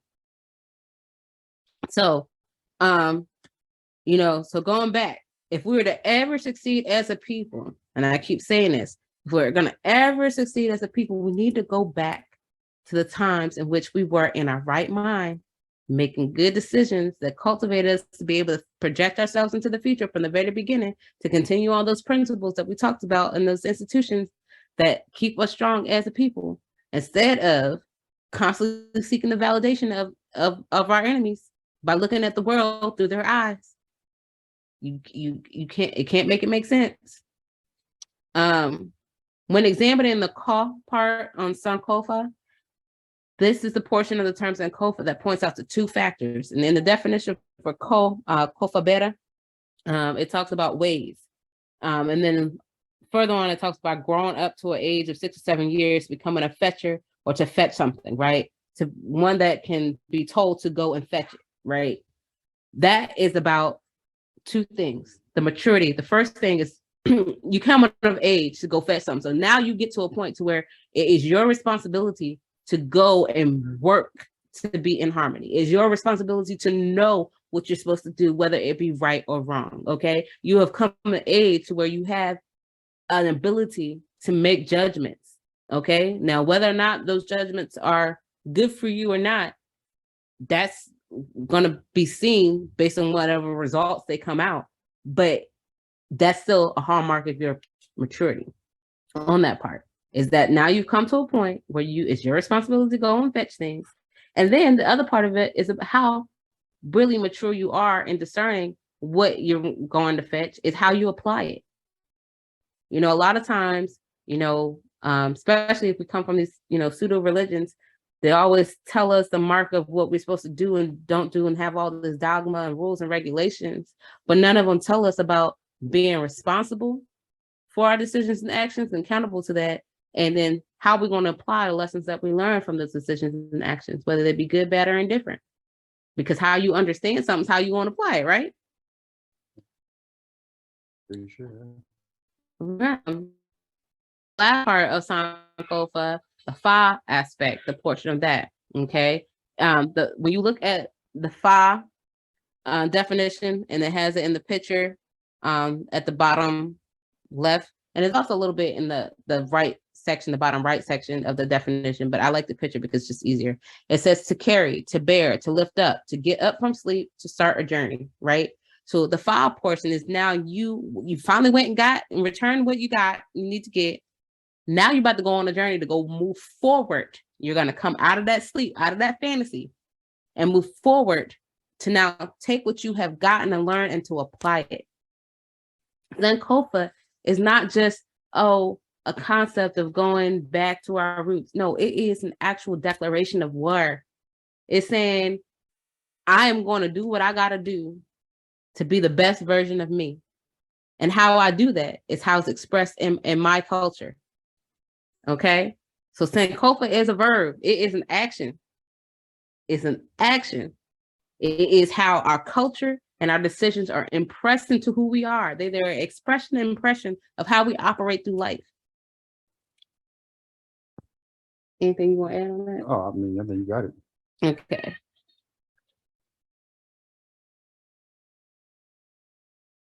Uh-oh. The next slide. Come on now. It ain't budging. Oh, there we There we go. go. I was missing. That's embarrassing. All right. So as part of the Sankofa process here, with the return gold grass process, what it looks like as far as on the, I guess the national level, you can say, or the communal level, at least you can say, these images they're in 3 columns. You have the top images, that is that's America, African America, you can say. Then you have the images in the middle, those are from West Africa. And then you have the images on the bottom, and those are from civilizations along the Nile Valley. And the thought here is that it shows the strength of Sankofa and how it has to do with no matter where we go in the world, no matter where we migrate, either by choice or by force, we always seek to reestablish our own communities where we are the people who are in control politically, socially, economically. We are the people who create and institute laws and ordinances. We are the people who protect it. You know what I'm saying? So when we were forced to come over here to the Americas, as you can see, you have Mound Bayou, Mississippi was a Black town after emancipation. We have In Battenville. that's Florida. Edenville, Florida.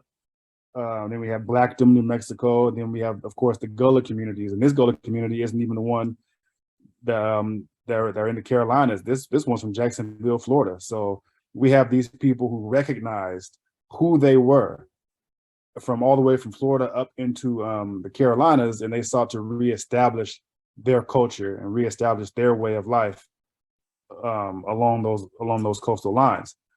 And we did the same thing when we migrated into West Africa. Of course, you have, a picture from Yorubaland, Ghana, pre-colonial Congo, image from Mali. And then, of course, you have ancient Akani land and ancient Kemet. So, like I said, a really, really important part of the Sankofa process is, as individuals, we want to go back and grasp and get back to our roots on an individual level. But we have to understand that ultimately we're going to have to do this on a national level as well. And we're going to have to reestablish our own civilizations, actual civilizations, not societies, not these societies where criminality is law and refusing to go along with criminality is crime. You know what I'm saying? That's the condition we live in now, where as long as you are glad to be implicated in the crime that is the USA, then you are a citizen. But if you want to operate outside of this criminal industry, then you are committing a crime. So we don't create civilizations based on that. We create civilizations based on divine order, the divine law, so on and so forth. And we've been doing this for, a very long time. Thousands of years. Okay, the next part, Inyasa. Now, I screenshotted some excerpts from Kwesi's publication of Ankh to go into the Inyasa. You'll see in the symbols a Dinkra symbol of the Inyasa pole knot, and then you'll see in the middle an actual knot, and then a gold weight that they use for measurements and things like that. But the symbolism of the Inyasa pole knot is basically, it's often only associated that only the wise can untie the wisdom knot, right? And with that, I wanted to bring about the fact that unraveling of the Inyasa knot is also opening the kara, the shrine, and the kasa, which is knots of the spirit body. So basically, and I think this is also what Kwesi used to explain yoga as well. Ankh, Bo and Kwa, Ankh, the origin of the term yoga. He talked about when we're harmonizing ourselves with the deities, with the Abosom, we're doing things to harmonize with them. we are opening ourselves, our bodies, which are the shrines, right? To now undo the knots of our spirit body. So undoing the dysfunction, undoing the trouble that we're having to understand things, unlocking those obstacles that keep us from being our best selves. We're unraveling those things and now being unified with them, being restructured. Now, so anybody who's ever done a yoga class, or if you've ever been to a chiropractor and had to get a spinal realignment, you understand how relaxing that can be, right? After just getting yourself straightened up and put back into a way that now you can operate without, too much distraction, or without pain, or without all that. Now, of course, whatever it takes to open up you as a shrine, and that's those life lessons when you're doing that work, it ain't gonna be easy. It's not gonna be it's not gonna be not gonna have pain. There's gonna be pain associated with it. Okay. Sometimes it's going to create an internal scar that helps as a memory to help us remember, one, how far we've come and how we got through, and two, maybe to not do whatever it was that led to that scar again. But when you are becoming wise and invoking Nyansa and actually walking in it, you have built your connection with your Okrawa. You have built your connection with all the Abosom that govern creation, and you're walking in divine order. Wisdom, when we incorporate wisdom into our life, it increases the tumi, or energy or power of our work in hoodoo, and helps us to properly navigate relationships. Now, when people talk about root work, when they got the moja bags, or they talk about turning tricks and, the things in hoodoo that you often hear about, especially when they talk about folklore, medicine, and magic, they're not realizing and understanding that the power of what you can do is related to your connection with the Abosom and your Nsamofo. Think about it, right? I remember somebody told me a story about there was a relative that they had that just used soap to defend off a known predator in the community when he came up and was looking at herself and another relative, and they were young girls at the time that had, they're going through puberty, their bodies were developing, and he was looking at them in a certain way. And that relative, I think it was their grandmother or great aunt or somebody, came out with her soap and the intention and the command that she said to that man. She didn't really have to do much. But his car, he had this car that everybody in the community knew. And this car, they knew him by the car. And by her scraping that soap, and that intention, that tumi, that power that she had, it started busting tires in his car. Started messing up parts of his car. And he looking back and he's frantic and upset. And she told him, don't you ever come around here no more. It's because of that tumi, that connection she had with her patrilineal, matrilineal Abosom, with the deity that governs her head, with her Nananom and Samanko. She was protecting her girls. So that's what I'm saying. Your root work won't work if you are not in alignment, or if you're not genuinely doing things to get back into alignment. And I don't want to just make it seem like we're being bad, reprimanding, but I want y'all to understand that when you fall off, the next thing you fall off the horse, the next thing you got to do is get back up. And how you get back up are the things you need to do to get yourself back into alignment. That's what I mean. Yeah, well, wisdom is it's a revolutionary process. But before you can even get into the process of resolution, you have to recognize what the problems are. You have to recognize what we're trying to revolve around, what we're trying to resolve. And I think it's really important as we start to develop families and things like of this nature who recognize their ancestry, and who recognize that they have a function, and who recognize that they reincarnated into this time to execute a very specific function as part of a plan to liberate our people and to bring about our sovereignty. We have to recognize that we have individual problems, and yes, we want to resolve those, but we also have very serious national problems. And part of being wise And part of establishing yourself as a wise person and a revolutionary person is trying to be active in resolving this major issue that we have, which is, you know, disorder, which are the spirits of disorder in the way they've manifested themselves. But of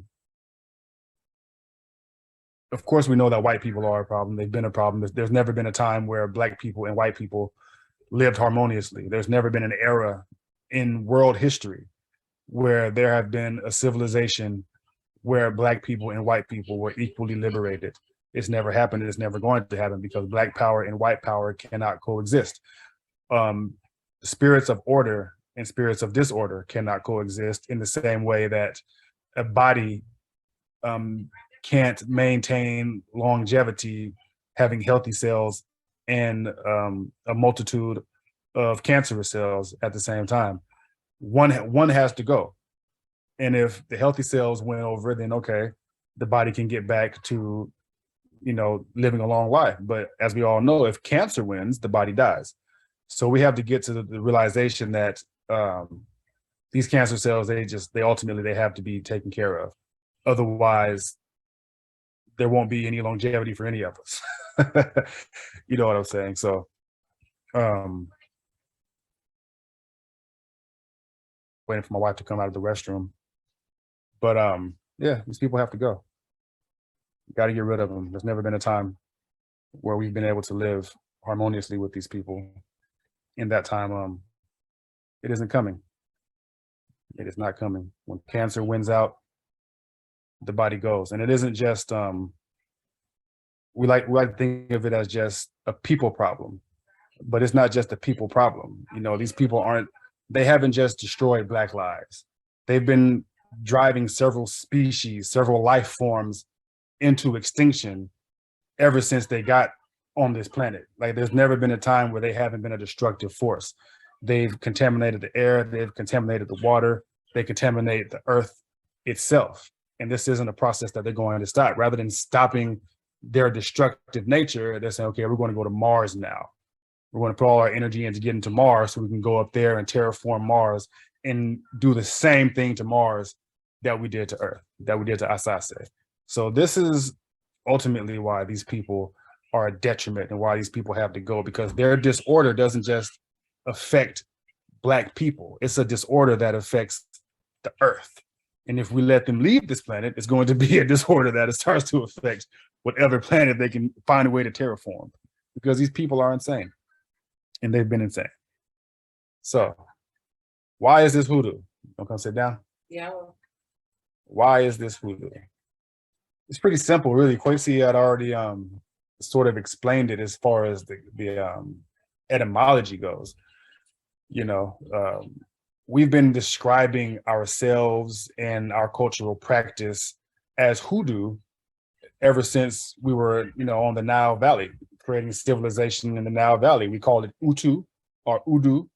We called it, then we migrated to West Africa and we began calling it Undu or Udu. And then now we're here in North America and we call it hoodoo. It's the exact same word with the exact same meanings, spoken by the exact same people. So we've carried our culture with us and we carried it with us in language.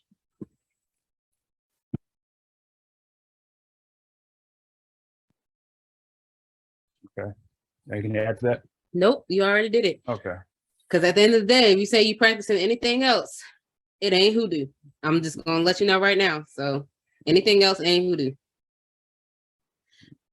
This slide is hoodoo root work. You know, we have excerpts from Kwesi's Hoodoo People publication, where he breaks down the word undu, edua, undua, eduru, undu, unuru. I'm not gonna go into that specifically. We just wanted to express that, you know, simple things, you're doing root work, whether you're outside in the sun, giving offering to your bosom. The pictures that you see, we were actually, it was our anniversary. So our wedding anniversary. So we went out and did a ritual and gave offering. So the bottom pictures are pictures from that. And then the top one there was when my husband was sick, and I knew he was sick. He didn't say nothing to me, but I could tell because he was sniffling going on. He sounded congested. And I went and grabbed some herbs that I have and made a tea. One part of it I had is a tincture that I actually had already made that has some herbs and some a menstruum, as they call it, already made. And I just put that in with some other herbs and tea and gave him that and told him what to do with it with instructions. So that's really it. Sure. The next slide is our marriage vows that we co-wrote and done.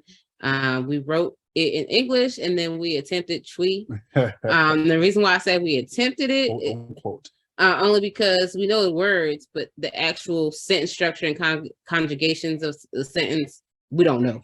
this is 5 years ago when we made these wedding vows. We're not going to go over them. I'm just going to show you that as people who are practicing hoodoo, practicing ancestral religion in general, we have the capacity to create. We have the, we're ever creative people. We have the potential and the capacity to create on our own. We don't have to go to churches. We don't have to go to the government. We don't got to go to so-called ordained or initiated priests and priestesses to do these different things.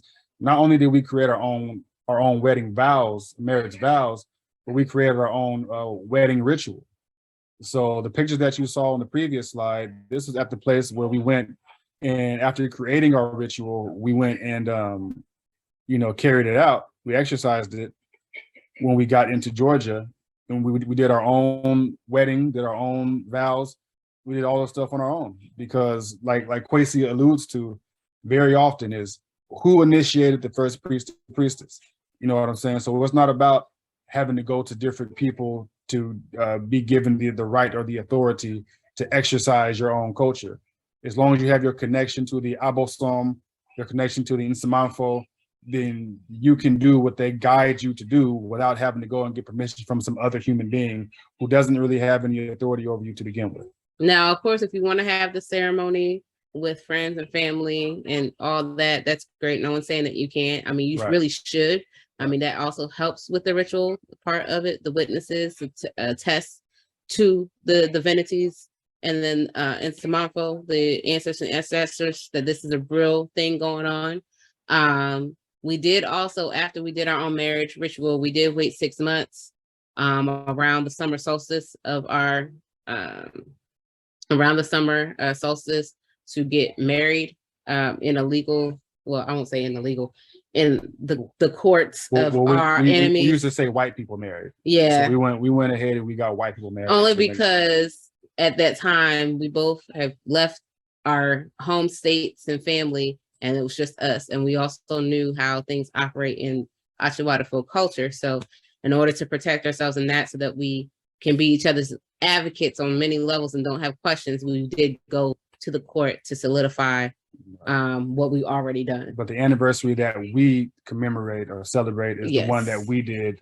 ourselves, because you have to understand what a ritual is. And we say ritual, well, I know Kwesi says ritual a lot, and a lot of people might not really even know what that entails. But my definition of ritual is things that you do physically to facilitate a spiritual interaction, to facilitate the spiritual energy of the abosom, to facilitate the spiritual energy and consciousness of your Nsamanfo. So your ritual, whether it be at your shrine, whether it be dancing, singing, playing the drum, whether it be going out and doing your own marriage ritual, the reason why we did the ritual was to facilitate the interaction of our Nsamanfo, the interaction of our Okrawa, the interaction of the abosom that govern my family, govern her family, so that all of these different forces that culminate in us, as individuals, could come together and be fused together by the power of Heteru. You know what I mean? So that's what a ritual is all about. And you don't have to go to anybody to have that interaction or to facilitate that, because that's part of our intrinsic nature. It's part of our heritage to go and do that. Before, one more point, like you said, all that is, I support all that. But the other thing about marriage that many people do not necessarily touch on is the fact that it is an institution, right? And and Kojo did bring a point that we brought together our families, our ancestral lines and lineages, but with that comes a combined Inkra and Krabia, She Shebia, a divine purpose and function. So with that being said, when you are married to somebody, you are not your own entity. What you do is going to affect them, and what you both do together is going to affect not only your family, but how the rest of the communal body of African people. Mm-hmm. So recognize that you can't. I know Achawana folk culture talks about, you know, oh, you can do you and do this and do that, but what are you doing to help the we in society?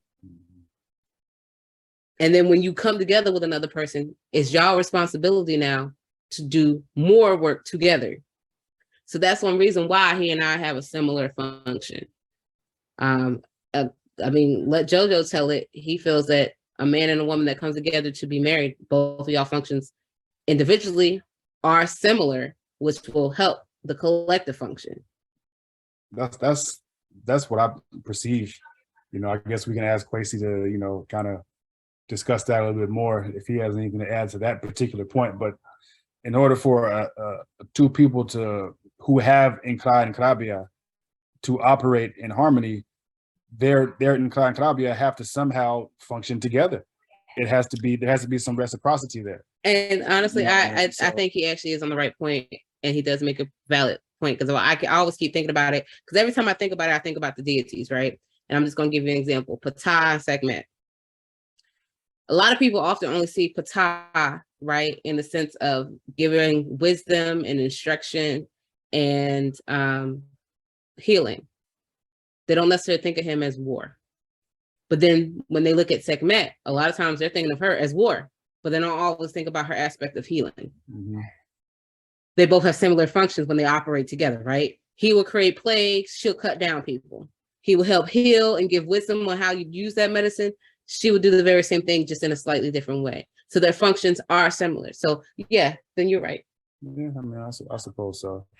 You know, but you know, also Ptah as sometimes I guess there's also the extremes in a sense, right? Because you have Ptah as the architect, who's doing the building, but then you have Sekhmet as the person who's doing the deconstructing, and breaking things down that don't need to stand anymore. So, you know, it's about finding that balance, you know, and that's what this whole thing is about. It's about that balance, you know. Absolutely, absolutely. And then you can also, I know in Ifa, there's a story about Ogu and Oshun together as a union in the sense of technology and innovation. Okay, so you have Ogun's function of smelting things together, typically with iron, building things, right? And then you have Heteru's function of fusing together complementary things to make something new, right? So they're both coming together when you're thinking about technology and innovation, how to do things. All right, y'all, we got 2 more slides. Yeah, I'm sorry. We didn't mean to make this presentation so long. We really didn't. We thought we were going to give y'all a nice little 45 minutes. It has been 86 minutes. We got 2 slides. That's what we get for talking about Kwesi. Right. So this is our son. This is Kwame Nyamajamu. The picture here on the left, that's my wife. We had our baby at home. Well, not we, but my wife gave birth to our beautiful son. Technically, we did. You were part of the equation. And she gave birth to him in our living room. We had another assistant from the Odwiraman who came up from Florida to assist us in the process. And that's this picture here is after, right after the birth of Kwame. They were on the couch together, and I snuck in to get in the way, be in the picture. Oops.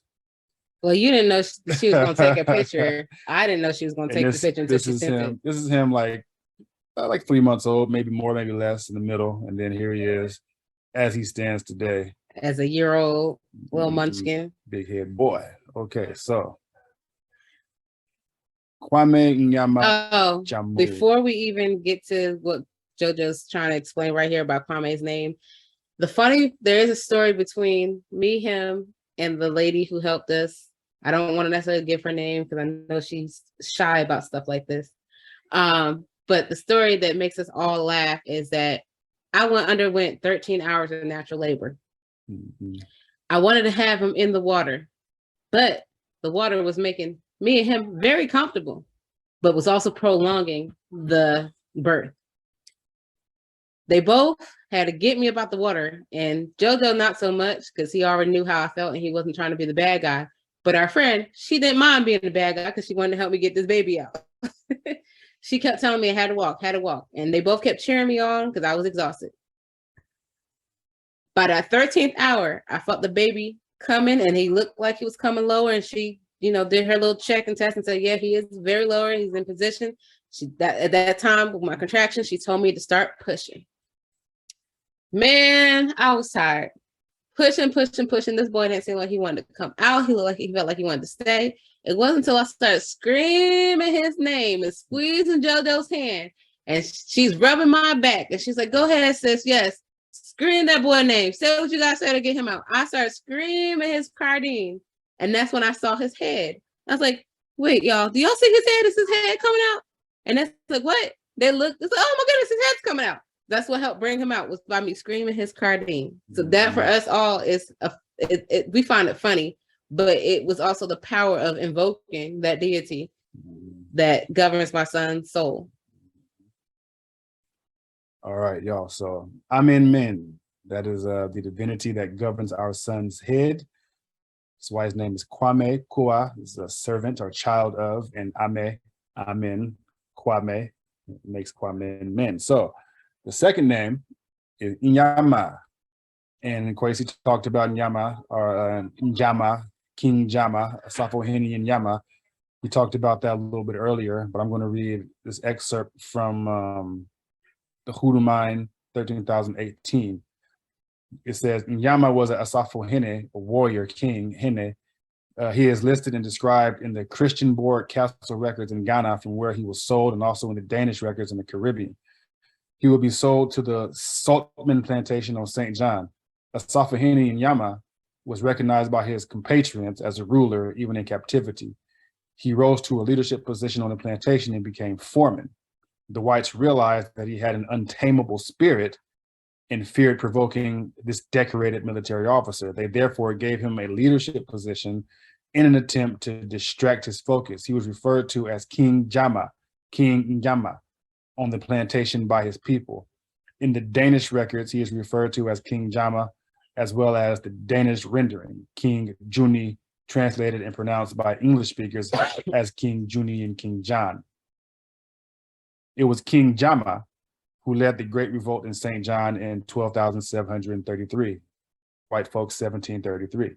This was the most expansive revolt of Afurakanu, Afuraitkaitnut Africans in the Western Hemisphere, and the true story at that time. In true story at that time, yeah. The Akwamu-led revolt resulted in the Afurakanu, Afuraitkaitnut taking control of the entire island for nearly 6 months. This is the origin of the royal Asafohene warrior king, His Highness High Jama, becoming corrupted by Europeans into His Highness John, or High John, the Conqueror. And then our son's third name, I guess you could say, is Jamu. And of course, Ja is fire, and Mu is inside, internal, within. So we're talking about the fire within, the internal fire within. And I'm letting y'all know, this baby, he is a hot baby all the time. Right. His body temperature is really hot. So especially when he was born in the summer, and when I was pregnant with him, I was hot all the time. And even now, he gets easily agitated, really heated up real quick. He definitely has a fire about him.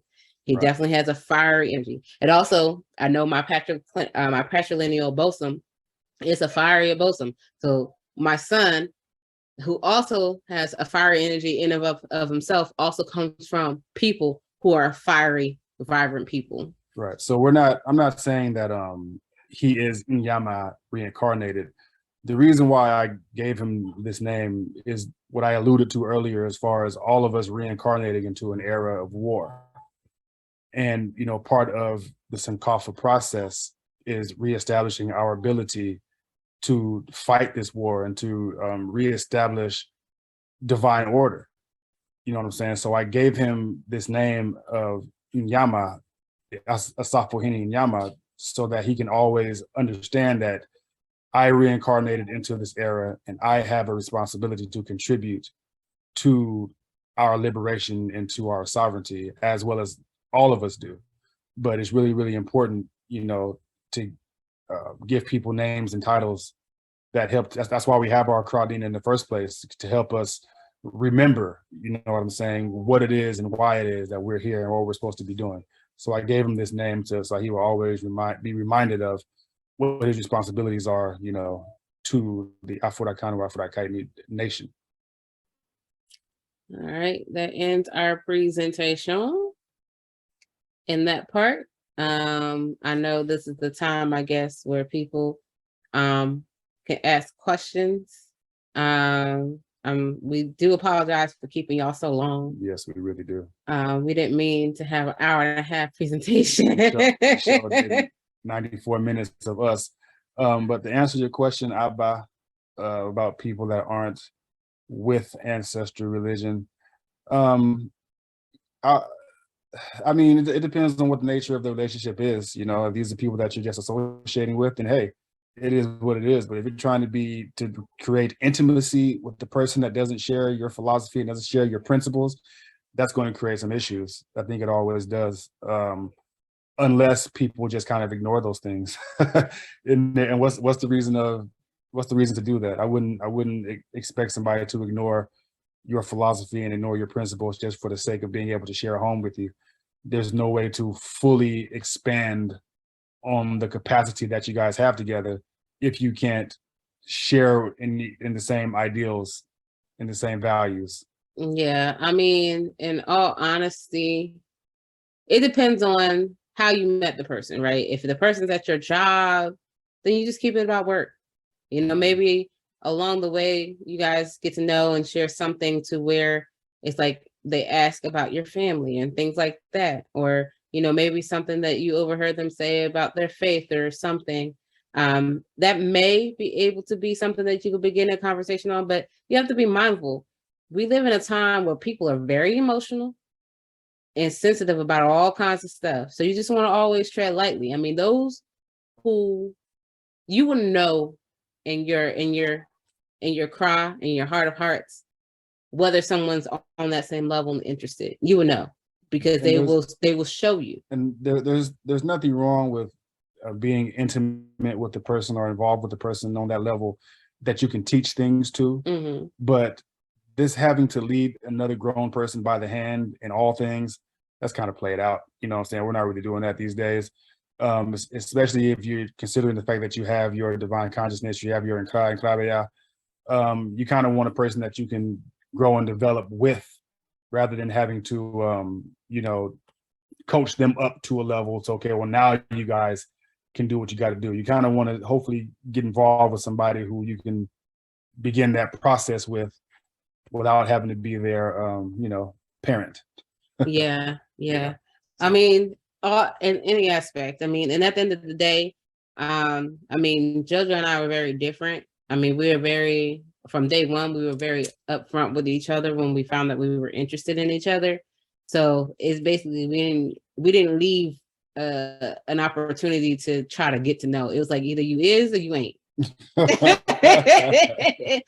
So that's how things move. Now, granted, I'm not gonna tell everybody to do what we did. I tell people that every day. Like, I even recently, a girl at my job asked me about how I met my husband and things like that, and how long we got together, and the type of person she is. That would have never worked for her, because she really likes to understand how people think, truly, because she don't want nobody that's gonna, especially not no man, it's gonna be her husband, and he can't critically think, or he can't get beyond his emotions, or, you know, can't look at things from multiple perspectives. She already knows that's how she is. So she knew not truly knowing everything as much as possible about a person just would not work for her.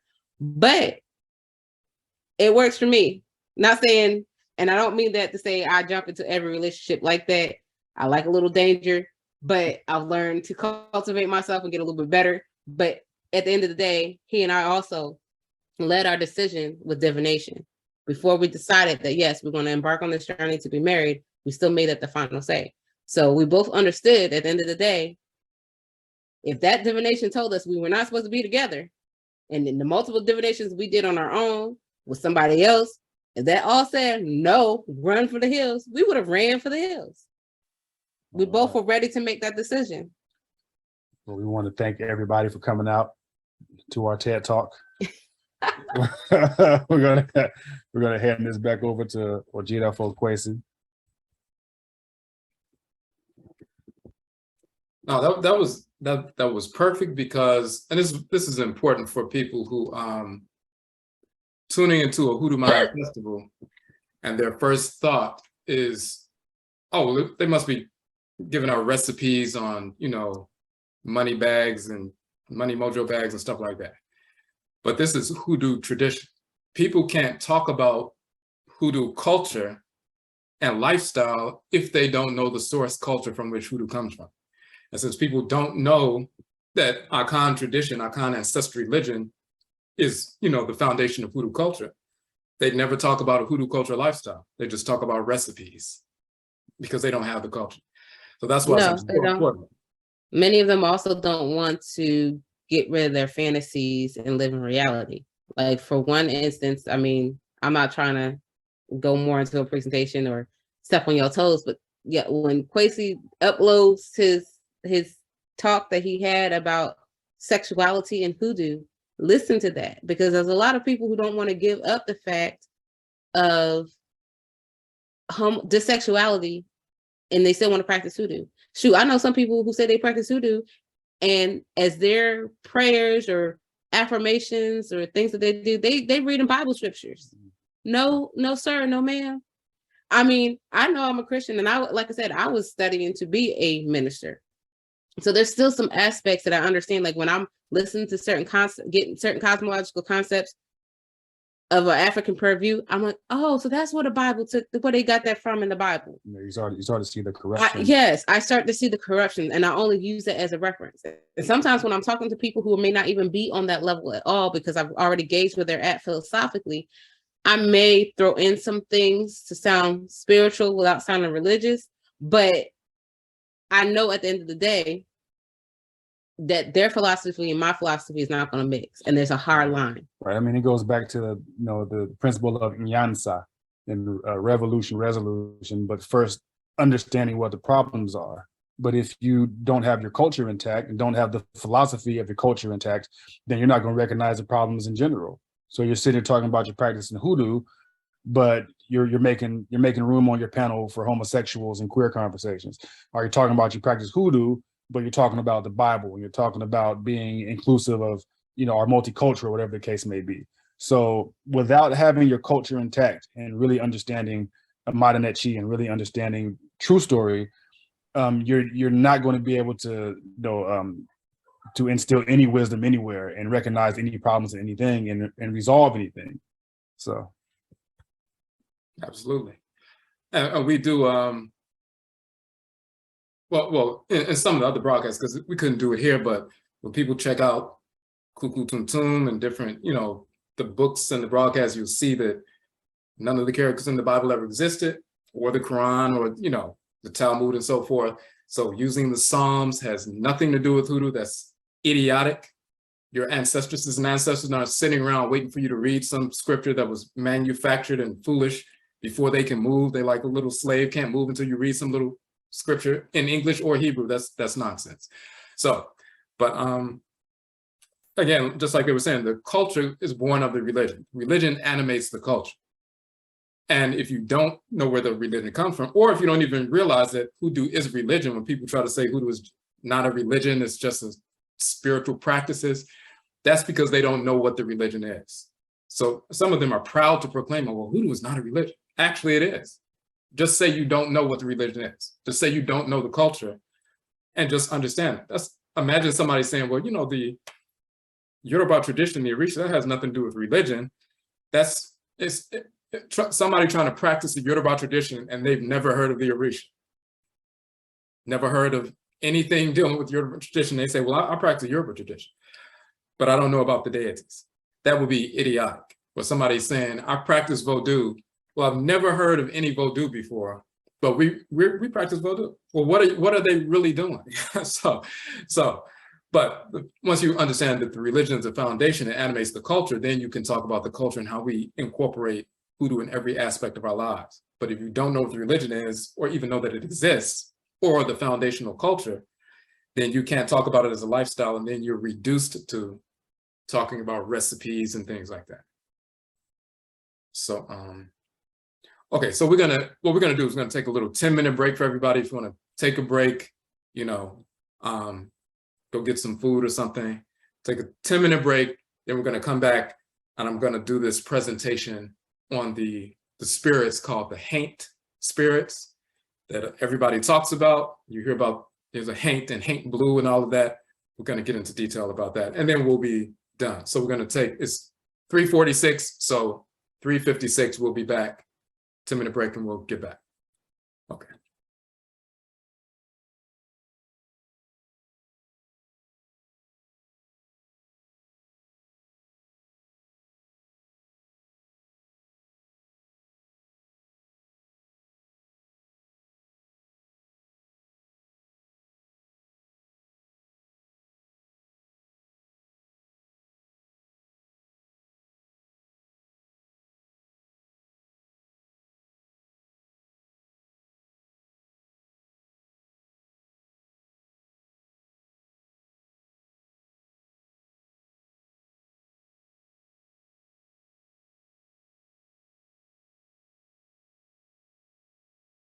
Okay, so we're back. Just want to make sure the flyer for the festival is important. We have the Moja, which is the blood, that matriclan, that Abusia blood, and so forth. We have the Ndu Akwaba, there's a Hoodoo Akwaba. That particular Akwaba doll is not actually from Ghana or Ivory Coast. It was found in Virginia in the 1700s, and we were able to procure that from an art website. They said it was an African-American slave doll, but we knew that it was the Akwaba. You know, it's one of our traditions, one of our dolls and so forth, carved by one of our ancestresses. So our Nsamanfo, our ancestresses and ancestors directed us to find an Akwaba that was carved in America. We looked online and saw this particular doll that was, you know, being sold as an African-American slave doll. It is an ancient Akwaba or Hoodoo Akwaba doll and so forth, preserved by one of our people here in North America in the so-called 1700s. So these are the Mara Mountains in the Sudan, in ancient Khanit in Nubia. So we had a broadcast where we talked about from soil to soul, Afurakani, Afuraitkaitnit, ancestral religion, hoodoo in the blood circle. Now, we also have these two Kwakwadabi, these two crows, well, actually ravens and so forth, in the Asona Abusia, the Asona clan in Akan culture. There are 7 great matriclans in Akan culture, and there are 7 great ancestresses that are the heads of these 7 great matriclans, and all Akan people, all the millions of Akan people are descended from one of these 7 women and belong to one of these 7 clans. And there are 7 female divinities, 7 female abosom who govern these 7 women. So we are descended from one of these 7 women and are connected to one of these female divinities on the matriclan side. For the Asona Abusia, the Asona clan in Akan culture, one of the sacred animal totems is the Kwakwadabi, which is the raven. When we had our first Hoodoo Mayn Hoodoo Nation Festival, these two, and this is a picture of this raven, this couple, they nested in DC around that time, and it was the first time in over 50 years that ravens had nested in DC. And that was right around the time that we established and had our first Hoodoo Mayn Hoodoo Nation Festival. So I am of the Asona clan within the Akan tradition, and my Asona Nsamanfo, my Asona ancestresses and ancestors directed me and us to establish this Hoodoo Mayn Hoodoo Nation Festival. And therefore, when we established it, these Kwakwadabi, the messengers of the Asona Nsama, for the Asona Ancestresses and Ancestors, sent their animal totem, their Achinebois, the Akan term for animal totem, to nest in this region of Washington, D.C. at the same time for the first time in over a half a century. So this is why we have them there. Of course, Nana Abina Aramita, Harriet Tubman, warrioress, Okunfo Yao, which means warrior, Yao, Nat Turner, and Nana Kwame Afurani, so-called George Washington Carver, who are representative of our culture, the Hoodoo tradition, and so forth. We know, for example, Harriet Tubman knew that she was Asante. Her people knew that. That was part of their oral tradition. And then, of course, a number of years ago, they did DNA test her descendants and found out that they are Akan, and there's a statue of her in Ghana acknowledging that point. Okunfo Yao, for example, they knew his ancestry was Akan. This is why we call him Okunfo Yao, warrior Yao. Yao meaning someone born on Yaoda, which is Thursday, a child of the deity Yao, who was called Heru in ancient Kemet. He's Yao in Akan, he's Shango in Yoruba, he's Hevioso in Vodun and so forth. And then we have Nana Kwame Afurani, the one who, Afra means to mix. Kwame Afurani, the one who mixes medicine and so forth. And of course, he transformed the world with his agricultural expertise and so forth. So the Odencham, in this instance, it's an alligator, but the term Odencham means crocodile. But here in North America, we don't have crocodiles. We have that cousin, which is the alligator, that's the Odencham. On the Patrick land side, that is the Achinebois animal totem on the Patrick land side for my Patrick land divinity, the Abosom, whose name is Afram, the deity whose name is Afram. So on the Patrick land side, that's the animal totem. On the Matrick land side, the Kwakwadabi of the crow was there. So this is why we have that symbolism.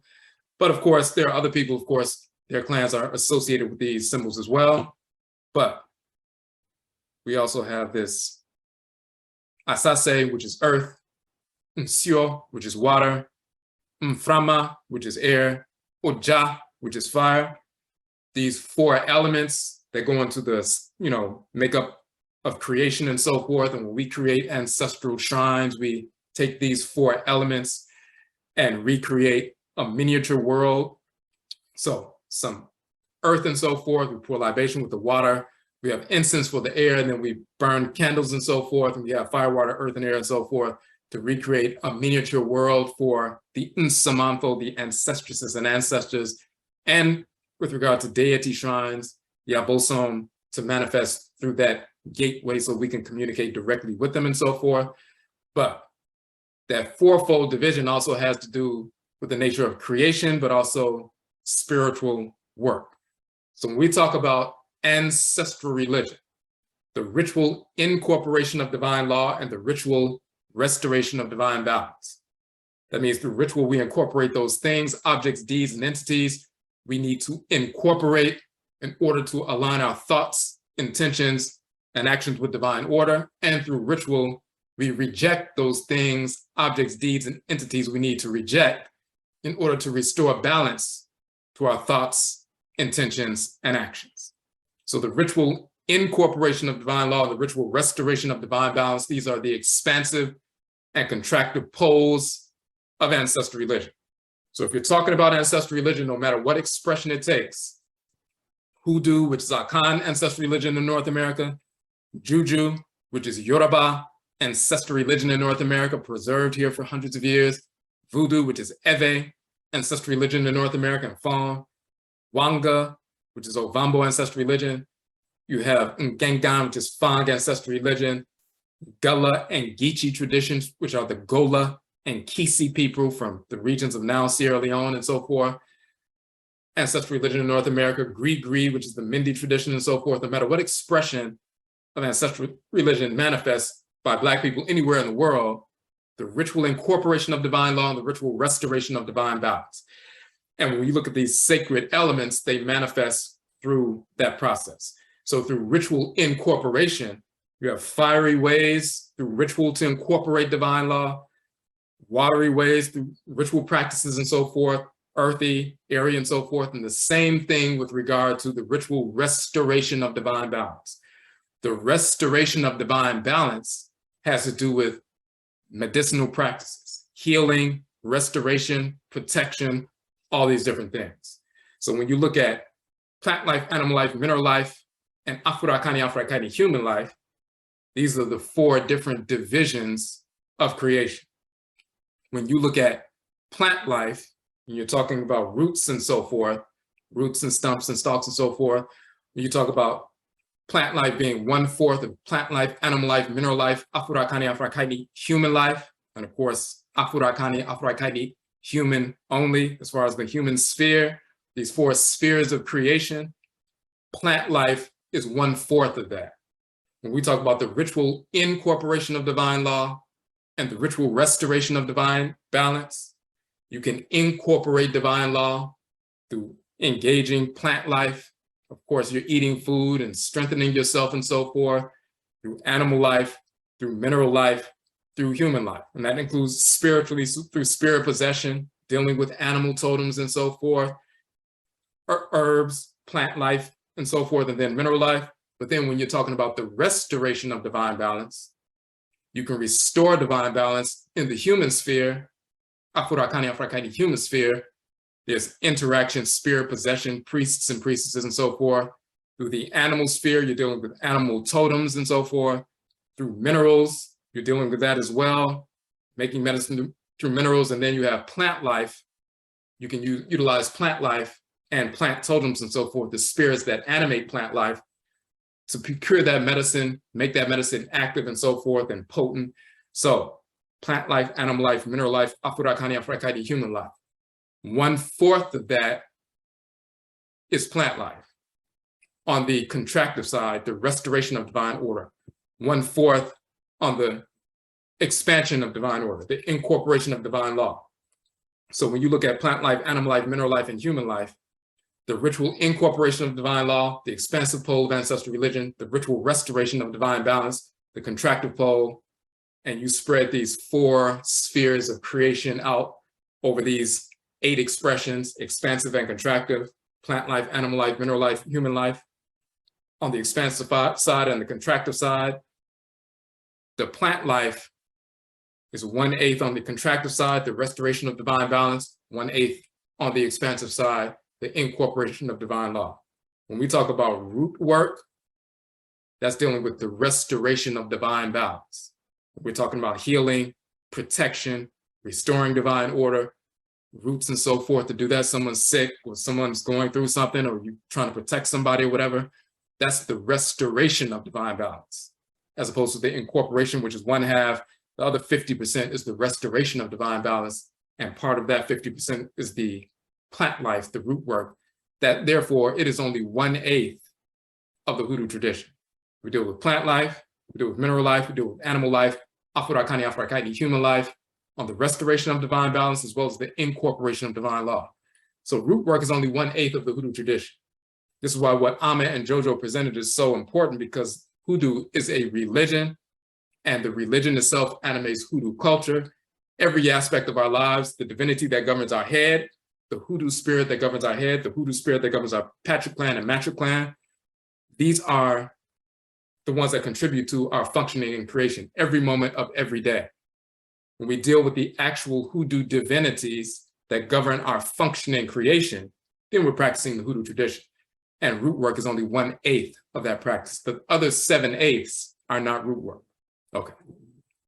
So if someone's talking about Hoodoo and all they're talking about is root work, roots and herbs and recipes, then the other 7/8 of the tradition, they have no knowledge about. They can't tell you what deity governs their head, what's the name of that divinity in the Hoodoo tradition, what's the name of that deity in the Hoodoo pantheon. They can't tell you about their patric clan divinity. They can't tell you about their matric clan divinity. They can't tell you about their patric clan itself and what patric clan they come from. They can't tell you what matric clan they come from and the spirits that govern that matric clan.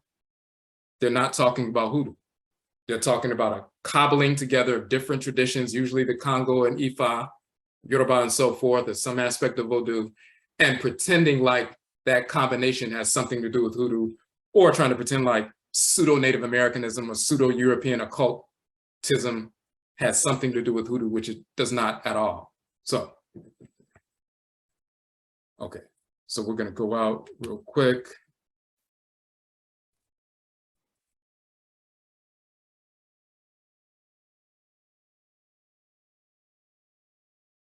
Now we talked about, well, let's switch over real quick.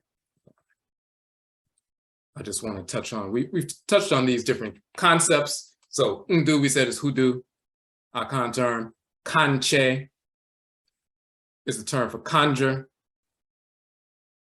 We just saw Okomfo in the hoodoo tradition. The Okomfwa is the Gopher doctor and so forth. They talked about Jama Kakaru or Johnny Conqueror and so forth. We showed you a little bit about the Moja and the Ja, the Mojo and the Jack. Let's switch really quickly just so you can see an image. And we did an entire, live on this information, so we'll give you the link for that, but I just want to show you an aspect of it.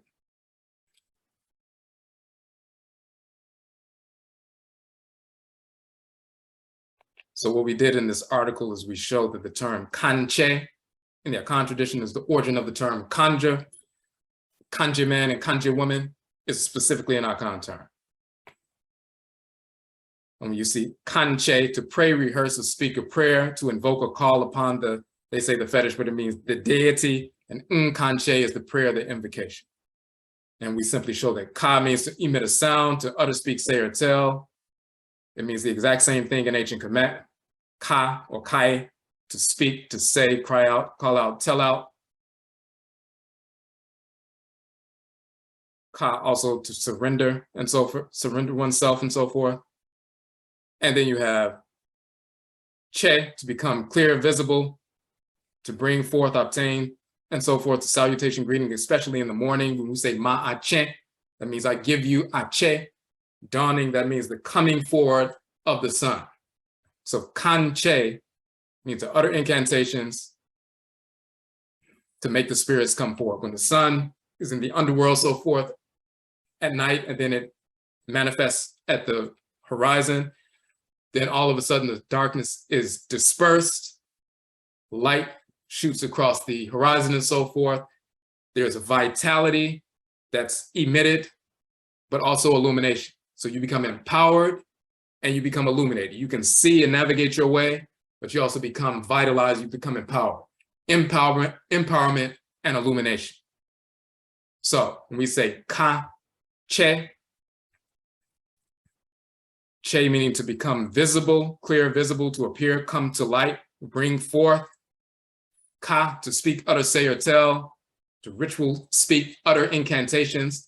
Ache, to make the spirits come forth, that which was power that was in the underworld to manifest in the seen world. The sun is the great power that was in the underworld in the darkness. It manifests in the seen world to illuminate and empower. When the spirits of the Nsamanfo and the Abosom, the ancestral spirits and the deities operating in the spirit realm, the unseen, and through ritual invocation, they possess and manifest in the seen. Ritual invocation, ka, to bring the spirits forward. Ache, that is kan che. And we also show that che in ancient Kemet, to rise like the sun, and the Medut itself is the sun and its rays just peeking over the horizon at sunrise. So we show that ka and che have the same meanings in ancient Kemet as they do in Akan, culture and language and so forth, and as they do in hoodoo. So kanche is not a corruption of conjure. Kanche is direct definition from Akan language that's derived directly from ancient Kanit and Kemet, Nubian Egypt, and preserved in North America. So we went into detail about that. So when we look at these various terms, all of them are Akan, all of them are tied into Akan cosmology.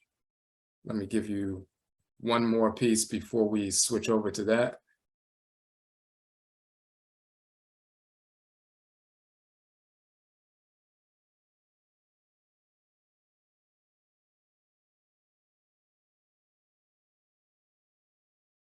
Let me switch over right quick.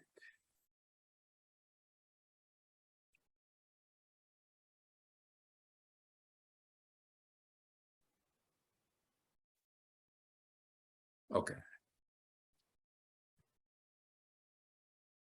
And Jojo and Amba, we're talking about Inyama and Kakaduru. We talked about the origin of Haijan the Conqueror and so forth.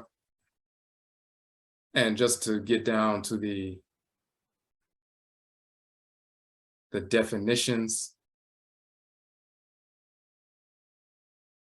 Inyama, well, first of all,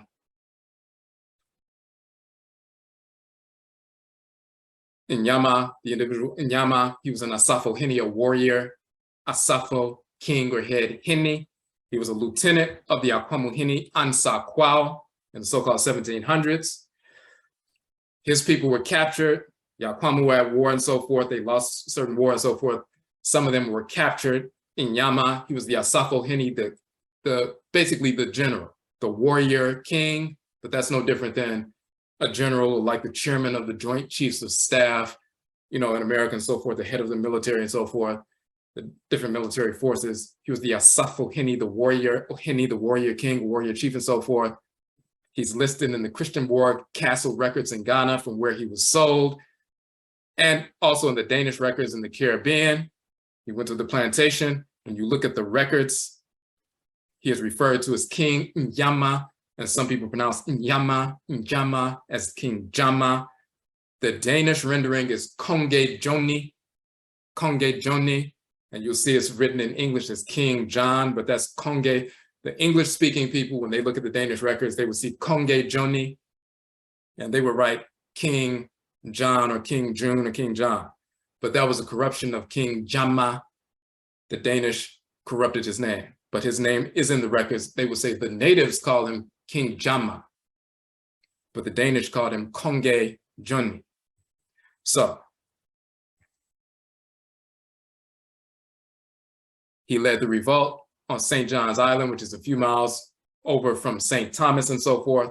The Akwamu people took over the island for 6 months. That was the greatest, military,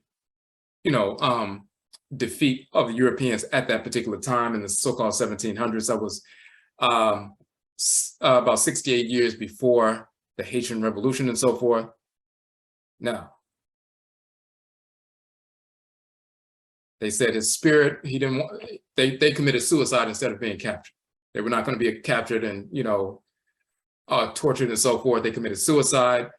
King Jama or Njama, he said his spirit would go into a plant if you ever need to use that plant and so forth to protect yourself and all these different things. You will find that Njama in Akan is a certain plant. His spirit went into that plant. So that's a sacred plant totem in Akan culture. When we get over to North America, all of the plants that exist there don't exist here. So if you have a sacred plant totem and so forth, there's like there are crocodiles in Ghana, but there are alligators in North America. So if my animal totem was the crocodile and so forth, we get to North America, we escape from enslavement and so forth, go into the swamps, we won't see a crocodile, but we will see an alligator that's related as a cousin. So that energy is very similar. Okay, so same thing with plant life. There are certain plants that exist on the continent, then they have cousins or some that are very similar, or some that are different but have a similar energy complex, and the same divinity will govern that plant as well. And we wouldn't have known that because we weren't over here. And once we got over here, we realized, and we asked the Nsamafo and the Aboson and the Earth Mother, Asase Afua, which divinity governs this particular plant. So the Inyama plant, he was named after that divinity that governs that plant. But when we got over here, certain plants they didn't see, but certain plants they did see. There was a certain plant that they did see, a certain root that they did see here in the Western Hemisphere that they were accustomed to seeing in Ghana because they used it in Ghana. The term kaka in the Akan language is also written and pronounced keka or kaka. It's also kaka, also kekao and so forth. Now, keka, which is also kaka, to bite. Keka also means to stir, to move. It also means to touch. And then Kaka also means, which is also Keka, irritability, fierceness, ferocity. Keka, biting, which also means chewing. And Keka boa, a wild beast, beast of prey. Then you have what's important, Keka duru, which is Kaka duru, a medicine for toothache, but they say, in other words, that's the term for ginger. Kaka, to bite. Kaka, to stir, to touch, fumble, feel, or grope about, and so forth. Kaka means to bite. Kaka means to touch or rub, and so forth. Kaka duru is the Kaka duru or Kaka medicine. The Kaka nduru in the Asante dialect, the Kakadu in the Akwamu dialect. Kakaru is the rubbing Kaka duru medicine. Biting or chewing Kaka duru medicine. It's the chewing medicine, the rubbing medicine. To chew my root or to rub on my root, that's the Kakaru. And his name was King Jama. So Jama Kakaru came to be pronounced Johnny Conquerroot. And of course, King Jama, who took over the entire island of St. John's for 6 months. He was the great king, His Highness Jama. He was the conqueror, Jama the conqueror. But Jama Kakaru is Jama Conquerroot, and Jama Kakaruru is Jama or John the Conqueror-root. So whether it's Conqueror-root or Johnny Conqueror, we have both dialects in Akan. So we go into detail about that in that particular article. Just to give some background, we did an entire broadcast about that, but let's get to this. So we have these terms.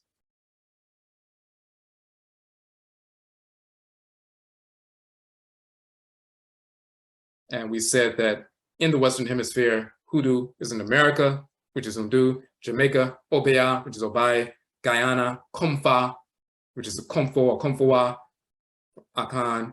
In Suriname, you have the African-American religion, South African-American religion, Winti. We said it comes from the Akan term, Winti.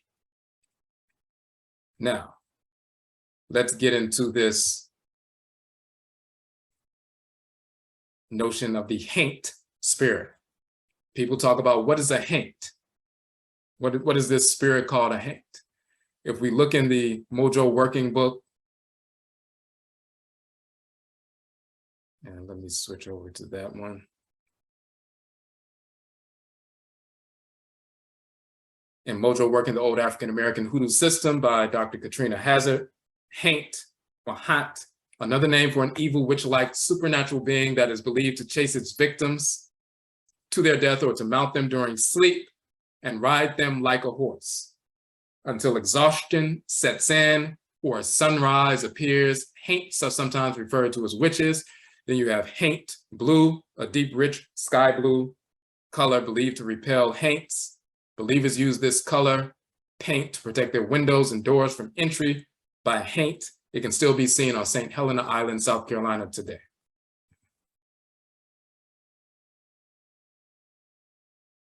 Now, one question someone asked, what's the difference between a Safo and Okunfo in Akan culture, Akan language? Second.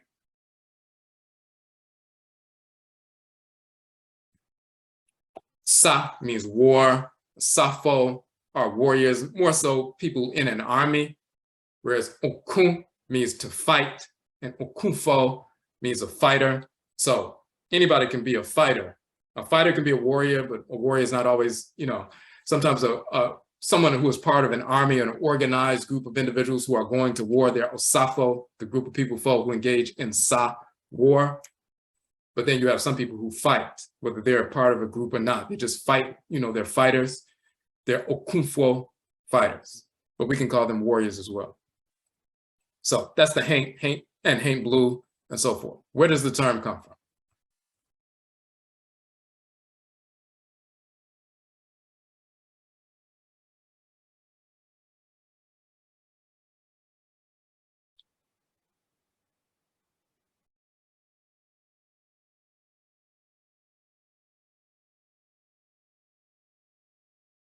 When you look in the Akan language, and this is from the Asante Fanti Dictionary, and hold on one second, let me make sure you can see this.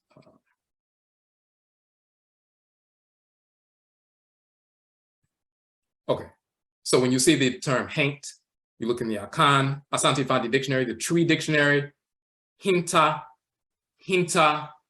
is this root. And there's a variation of the term hinta, which is hintao in the Akan language. So you'll see hinta equals hintao. You see that right here as well. What is hinta or hintao? What does that mean? And you'll see right here in the Fanti, it says F in this dictionary means the Fanti dialect. So you have the Asante people, who are the largest Akan group. You have the Fanti, which are the next largest Akan group. You have the Akwamu, which is over 1 million Akwamu and so forth. So you have different Akan subgroups.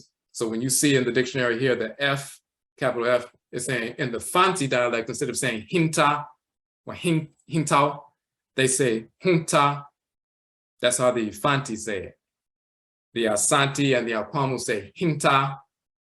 But you also notice there's a variation, huinta, but we'll get into that. What does it mean to hide, conceal? To be hid or concealed. He has hid himself. They hid themselves for fear. He has concealed his gold. All that is concealed will come to light. Hinta. And then you have some variations. Hinta, way, the hiding. Hinta, place. Hinta, mu, in secret, secretly, stealthily, by stealth, clandestinely. So when you see these haint spirits, they're hidden spirits, they're stealth spirits that come upon you and so forth, clandestine and secret, mysterious, the hinta or the hidden spirits. But we go a little bit further. Hinta, bea means a hiding, hinta, bea, place. Hinta, de, adie means things, objects, or entities. So hinta meaning hidden and adie meaning things. Then you have hinta sem. Sem means issues or affairs. Hinta sem are those things or issues or affairs. Asem that are hinta, that are hidden. Hidden truth, secret, mystery. So you have these hidden spirits, these unseen or concealed or hidden spirits. And then you feel their effect when they come upon you. Now, that hinta is the root of the term hinting, to excite, rouse, stir up. My heart has been stirred up, my anger has been roused or excited. Hinti, hinting. So you have a hidden, there's a group of spirits that are hinta, they're hidden, concealed, secret, stealth, clandestine, and so forth. You don't see them coming and so forth, but you, as they talked about a spirit riding you at night, when they talk about sleep paralysis, you're asleep, then you feel this heavy presence on you. You try to open your mouth, you can't open your mouth. You try to yell, you can't yell. You try to open your eyes, you can't open your eyes. You try to move your arms and legs, you can't move your arms and legs and so forth. You're heavy, fighting, struggling, until eventually, in different ways, the spirit leaves and you may wake up sweating and tired and exhausted and so forth. Sometimes that's, a conditioned sleep paralysis. Sometimes what they call sleep paralysis. Sometimes it's a discarnate spirit that is pressing you, that's on you. Sometimes it can be a negative spirit, a wayward, discarnate relative, discarnate ancestor or ancestors, or an unrelated spirit. Sometimes you can draw if somebody's doing drugs and so forth, doing cocaine and things like that, but they hang around those kind of people, and the kind of people who were doing drugs and died, and their spirits are still hanging around the crack house and so forth. That spirit can attach themselves to the person who goes over there, and they go home and lay down and go to sleep, and that spirit is riding them, and they can feel that negative energy, and it plagues them all the time. That's one thing. You can also have one of the nsamanfo, one of the ancestors or ancestresses that rides the person or affects them in such a manner. Because when you wake up from that and you get up and you want to find out what's going on with me, What is this mild form of possession that's taking place? And it forces you to go to your Nkomre, your Nsama Nkomre, your ancestral shrine, or to go seek out the services of an Okomfo, or an Abosomfo, or Udumafo, a priest or priestess, to find out what's going on. And when you go to them and they communicate with the Abosom and Nsamafo, they say, the reason why this mild possession is happening to you consistently and disrupting your life is because it's time for you to go into training to become one of the Akomfo, one of the priests or priestesses who become possessed and so forth. It's time for you to serve the community in the capacity of the Akomfo. And sometimes people neglect that, quote unquote, call to the priesthood, priestesshood. And when you neglect it, you're like, I don't want to be a priest or priestess. I just want to kick it and, work a different kind of job and go out and eat and have fun and hang out. But you're supposed to serve the community as a vessel that possesses spirit, so you can communicate divine messages of wisdom and direction to our people. And if you're trying to, neglect that, then the Nsamafo will come for you. The Abosom will come for you, and they will turn your life upside down as far as you can see, until you submit to the reality that you came into the world to serve as a vessel for their expression within our community. So sometimes that's what's happening, whether it's an Abosom, a divinity, or an ancestral spirit, the spirit to cultivate. But then sometimes you can have a negative spirit. It's like somebody can, somebody can see a blind person, with a stick walking, and they may be walking towards the street, and they run over and grab the person and snatch them hard to save them from walking into traffic and so forth. The blind person just feels being snatched by somebody, but they're being protected. Or, a blind person can be walking towards the street and somebody snatches them and tries to steal their wallet. They're being snatched either way, but one is a positive, one is a negative. So you have these hidden spirits, hinta, hidden, concealed, clandestine, stealth, and so forth. But the way they manifest, excited, roused up, and so forth. Now, that's a definition of a haint. Now, very often they talk about the haint in a negative sense, a spirit that attacks, a spirit that rides somebody, a spirit, and then you'll hear white people talking about, this spirit was riding me, this boo hag was riding me, this negative spirit and so forth, and we got to keep these spirits away. They also talk about hoodoo in the negative sense as well. They'll say hoodoo means witchcraft, hoodoo means sorcery, hoodoo means this. They'll say voodoo means sorcery, voodoo means charlatan, voodoo means devil worship, all that nonsense, because for them, that's something that overthrew enslavement and the so-called slave master, the slaver and so forth. So to them, they'll say that's a negative thing. For us, it's a positive thing. Certain spirits that would attack the whites and offspring while they were laying down in bed, these spirits of enslaved ancestresses and ancestors who are now attacking the whites and offspring and choking them while they're asleep and so forth, to them, that's a negative thing. For us, of course, that's a positive thing. So haint is not always a negative spirit. It's a spirit that's roused up. It's hinting, excited, roused up, stirred up. Just like the definition says, but we'll get into why that is. But let's look at a corroboration of it. We saw hinta, in a different dialect is huinta, HW.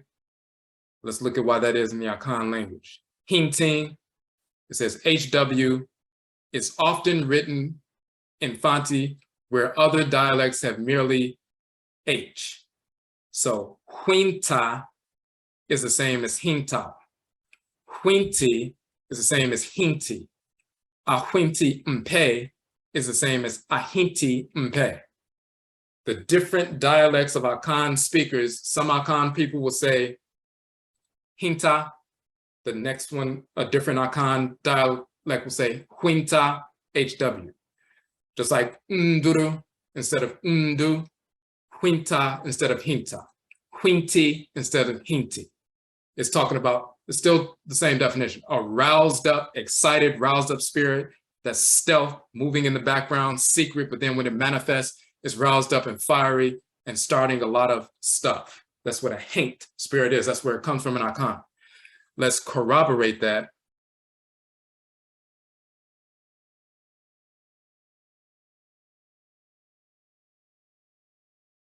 And we touched on this earlier.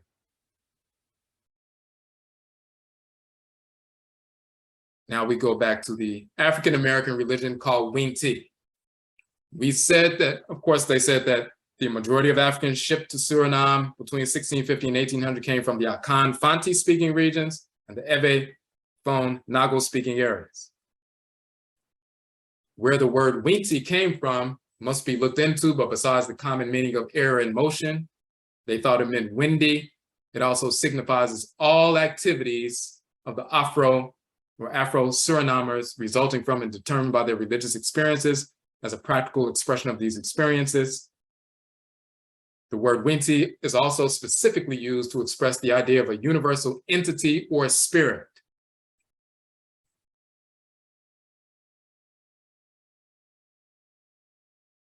Now, it says here in the footnote, the religious concept Winti signifies 1, the Afro-Surinamese religious system, the Winti religion. 2, the universal spiritual entity, or the creator, quote unquote, God, or the Winti, the great Winti. And 3, a spirit or any manifestation of 2, 4, being entranced or being possessed by a spirit. We therefore write Winti when referring to the religion, the Winti for the creator God, and Winti in all other instances. They didn't know the etymological origin. A couple of the people from Suriname actually reached out to us a few years ago because they saw the work that we are doing, and we were able to show them the connection between Akan cosmology and names of deities in Akan culture, as well as Hoodoo tradition, especially the Akradin Bosom, the deities of the 7 days of the week. And they still worship the deities of the 7 days of the week in Suriname, and they have day names like Kwesi and Kojo and so forth, and their own variations. They still worship those deities.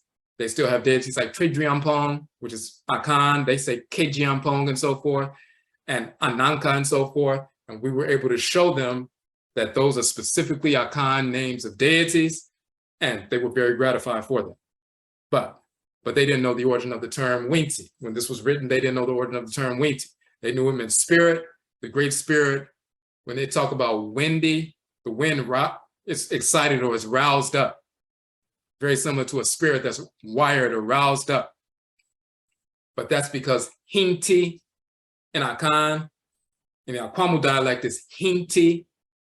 Asante dialect is Quinti, a hidden spirit that becomes roused up. The wind is unseen, it's hidden, but then all of a sudden, a gust of wind comes by, it's stealth, it's clandestine, it's hidden, it's mysterious, it's secret, but then it's roused up, and that invisible force that you can't see can actually lift a house or a tree and uproot a tree and send it across, the field and so forth. So when these spirits get roused up through ritual incantation, they're in the secret, they're in the clandestine stealth mode and so forth. And when you go into ritual incantation, you rouse these spirits up, and these Huinti or Hinta hidden spirits become Hintin. They become excited, roused up, and fired. Now, so that's the corroboration between the Akan in South America, the Akan in North America. The Akan in South America say Winti, and they call the spirits the Wintis, and they call the deities the Wintis. And let's look at that. 4 ways how spiritual life outside of the Akara, and Akara is the term for soul, just like it's Kra. In Akan tradition, they still use the term Akara. The Goron Winti, spiritual perception and or experiences engendered by the manifestation of the earth. So they have 4 classifications of the deities. They call the deities the Winti spirits. They're Goron Winti, Busi Winti, Watra Winti, Tapu Winti. That means Goron means ground Wintis or the earth Winti spirits. Busi Winti is the bush spirits, vegetative life. The bush Wintis or the bush spirits. Watra, of course, is water spirits. Tapu is on the top, the wind spirits. So they have ground, bush, water, wind. And wind includes, solar energy and fire and so forth, the atmospheric realm. So they talk about the deities governing every realm of creation, and they call them the Winties. That term, of course,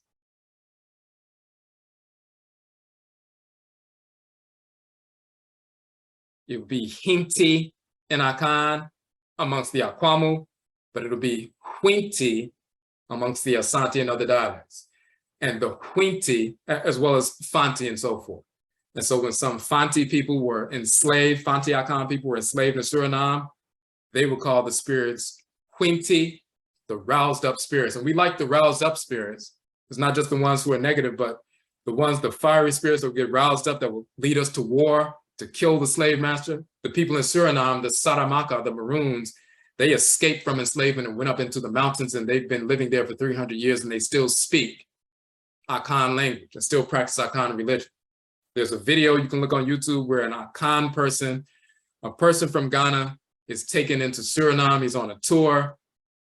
He's in a little small boat, and they sail along a river, and they go up into the mountains in South America in Suriname. And it's a Saramaka Maroon village.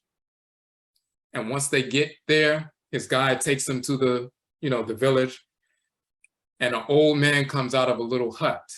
Now the Saramaka have been Maroons, and they've been living in the mountains for 300 years. They escaped in the 1700s. They fought for their freedom. They were never able to be, drugged back into enslavement. So they've been living in those mountains for 300 years in South America. The little old man who still has that warrior spirit came out of the hut. The brother from Ghana was there with the tour guide, and he walked out to, reach his hand to greet the old man who came out the hut. And the old man began to speak to him in his language. He was speaking that Akan dialect that the brother from Ghana understood. And he was baffled because he's looking at somebody on the other side of the world. He just left Ghana, comes hours away as he's in South America. And some old elder man comes out of a hut in South America and speaks the Akan language fluidly. He's like, they preserved that language for 300 years in the mountains. And he understood everything he was saying because he spoke it fluently. So Fanti speaking people who were enslaved, if you had two Akan people, one who was Akwamu, one who was Fanti, they're in Ghana, and they get captured and taken to, to the slave dungeon, so-called slave dungeon, thrown on a boat. They get to the Western Hemisphere. The Akwamu person is sent to North America. The Fanti person is sent to South America. The Fanti person is going to call the deities Winti, the roused up spirits, the roused up excited spirits and so forth. He'll say Winti. And the person in North America say Hinti, and Hinti came to be pronounced Hint, and later Hint. And the whites and their offspring will try to say it means haunt because they don't know the origin. They'll say hoodoo comes from the Irish or the Jews and so forth, which is pure stupidity, or coming from the Congo or from the Ewe and so forth. They will always look for other definitions, usually trying to side to themselves. They'll say haint comes from haunt or saint or haunt and so forth. Pure nonsense. Every term that you find in the hoodoo tradition, whether it's hoodoo, conjure, haint, shout, goofa, Johnny Cockaroo, whatever, every one of these terms that define the most salient aspects of the hoodoo tradition are all Akan terms now, and part of Akan cosmology, and they can't be separated from one another. Let's go a little bit further, as we did before with the hoodoo, the term hoodoo and the term kanche. We can do the same thing with hint to prove it means the same thing in ancient Kemet that it means in the Akan culture, and also that it means in the hoodoo tradition. That means there's an unbroken tradition. This is the belly of an animal, and part of the structure of the animal, the ka sound or ka sound says ka, but in the Coptic dialect, it represents the H sound. And this symbol right here in the Coptic dialect, this is the Coptic alphabet right here. And when you look for this symbol right here, they're saying this symbol here, ka, in Coptic is ha. the H sound. And when we look for it,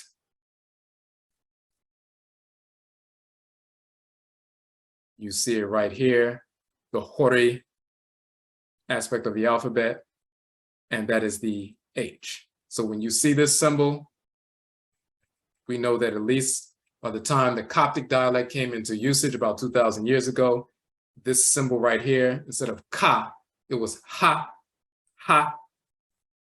Now, here's the symbol and all the words that began with that ka, that ha sound.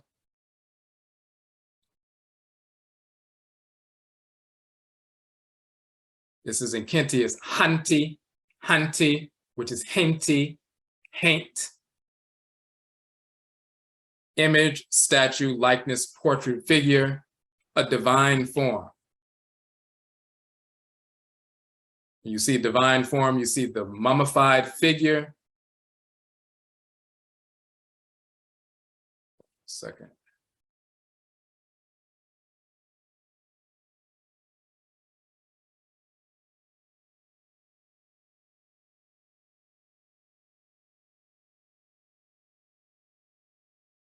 Okay, and this spelling of it, you see the mummified figure standing from the side view, and you see the beard coming out and so forth. And then you also see the same mummified figure with the beard sitting here, mummified figure, and the shrouded figure seated with his knees up and so forth from the side view and the beard coming out. In the Medutu, that determinative symbol of a shrouded figure with the knees sitting and so forth represents a deity. When you see the shrouded figure here, sometimes it's a deity, sometimes it's representative of a mummy, meaning a spirit, deceased spirit, the spirit body and so forth.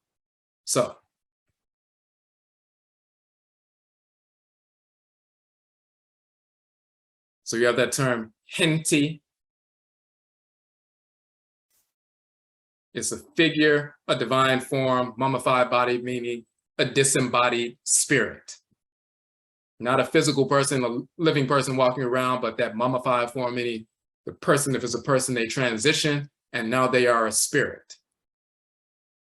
What is the root of henti? It's hen, to disturb, trouble, rebel, violate, calamity, misfortune, restless, unquiet, disturbers of the peace. That's what a hent is, a spirit that disturbs the peace. On the negative side, as we said, it could be a negative individual who's causing problems.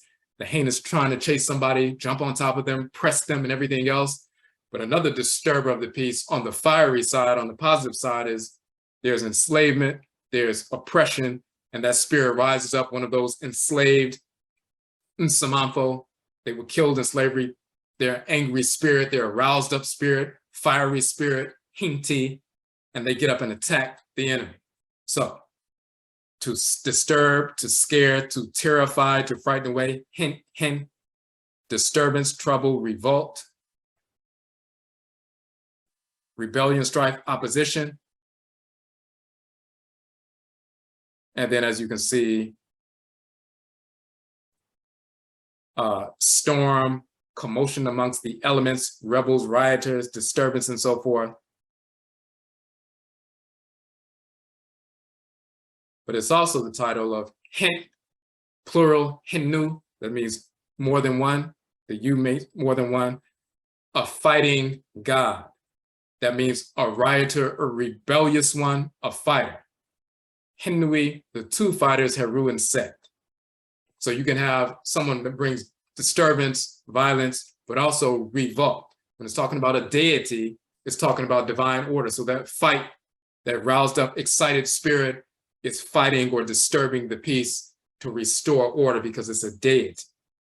So it's a divine figure, a disembodied spirit. You see the mummified body, that's a disembodied spirit. A haint is a disembodied spirit.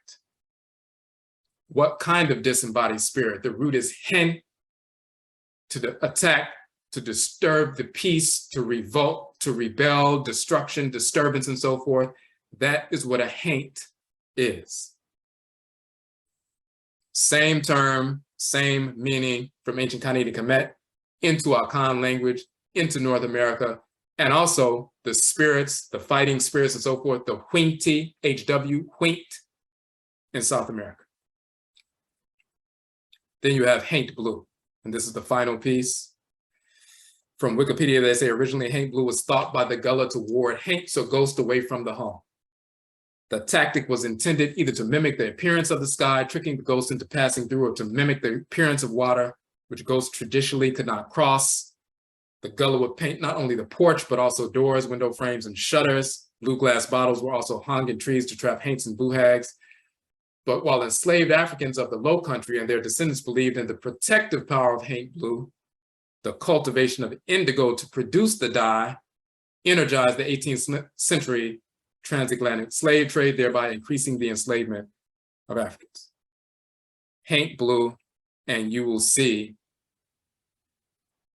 the blue painted on the ceilings here, mimicking the sky and so forth. You look at the ceiling, make it look like the sky, and the spirits, you know, are connected to that in some fashion. So why would you paint it on the ceiling to make it represent the sky? There's a cosmological reason for that. This is from the tomb of Nefertari. And when we visit Kemet, you will see this tomb, be able to go inside this tomb, and you will see they paint the ceiling blue. And then they put the little stars to represent the stars in the sky, but they paint the ceilings blue. This is from the mortuary temple of Hatshepsut, and they do the same thing. We've been doing this for thousands of years. This is from another one of the tombs, Ramesu the 6th and so forth. That's one of the tombs that we went into when we were in ancient Kemet and so forth. And when we go in May, you can sign up for the trip and come tour with us. And you can go into this tomb, it's underground and so forth, and you see they painted the ceilings blue.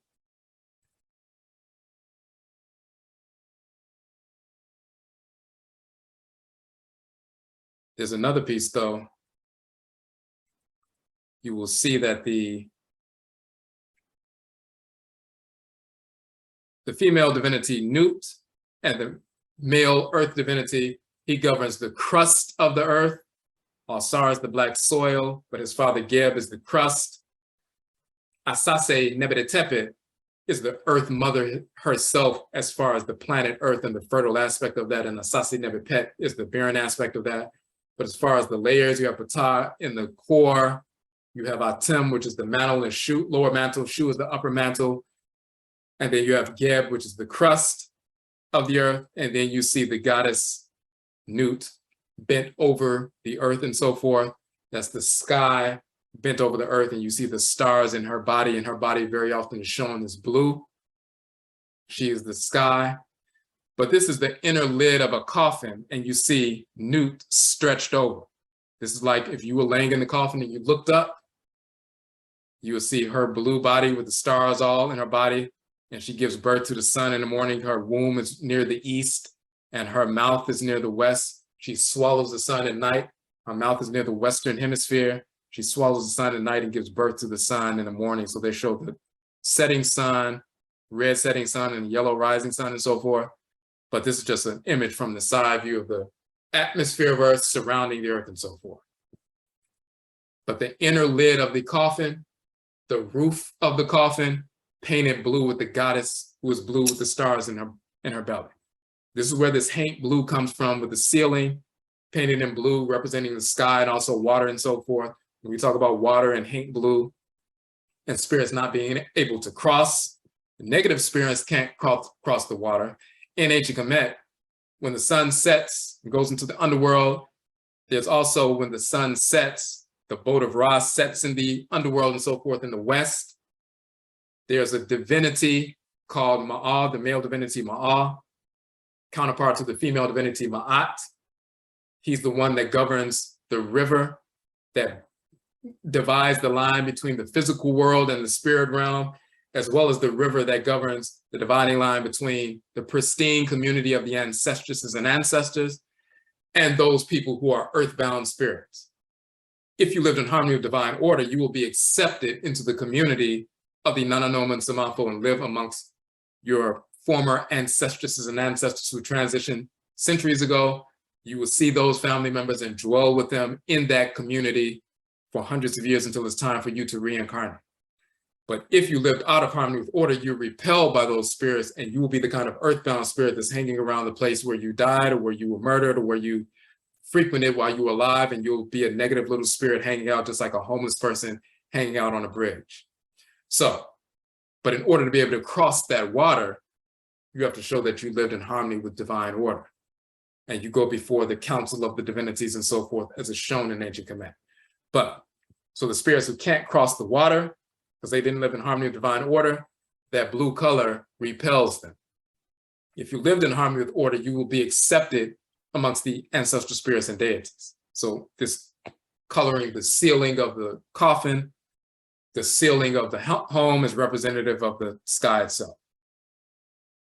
When you see the earth's crust,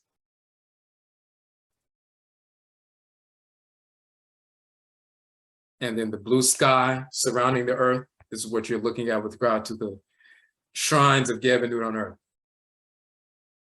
The spirit of Nut is operating in the atmosphere, the spirit of Geb is operating through the crust of earth. But that is the blue ceiling.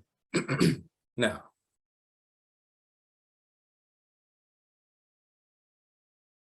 there's one other piece with that that's important, and then we're gonna wrap it up.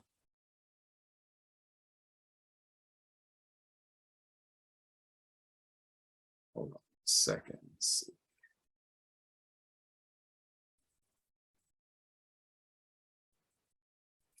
In our book, Akradim Bosom, we talk about, for example, the Tuareg people in North Africa, Afuraitkai.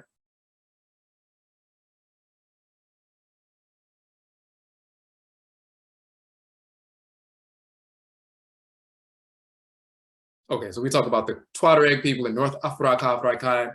These are ancient Nubians living west of Kemet, who've been there for over 10,000 years.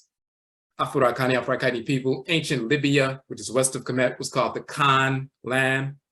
Ancient Kanat, the Kanu people, a title of the Nubians west of Kemet, the Kanu people, ancient Akan people, and so forth. Some of their descendants stayed in that area and didn't migrate west, and they still live there today. Some of them migrated west and reestablished the Ghana Empire 2,000 years ago. 1,000 years later, migrated to the forest belt, and hundreds of years after that were taken from there and brought into the Western Hemisphere during enslavement. But some of them stayed in the region of west of Kemet, which is Libya today, but it was called Khan in ancient times. They are called the people of the blue veil. They use blue dye, henna, and so forth on their skin. But you look at the ancient Libyan ruler, at a certain point, these Libyans had taken over the rulership of Kemet. Osorkon II. You see he has the blue dye on his skin and so forth for his arms and legs, but of course his face and body is, reddish brown, just like this brother here. But we've been doing that blue dye for a long time in the same regions, because that blue is a sacred color for our people. Amongst Akan people, the Kanu, the ancient Libyans.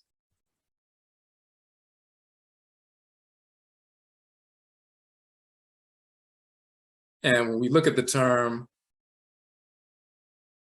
even though they use the TH for the tethered rope, TH equals sometimes the Coptic, this symbol here is the Ka sound, so that's Kanu. The Coptic dialect, the Ka sound is Kanu.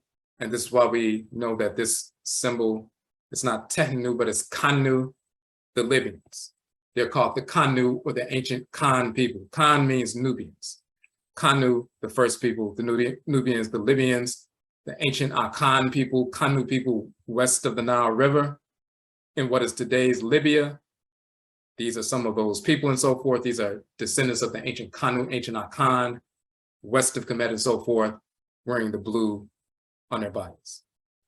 And why is that important?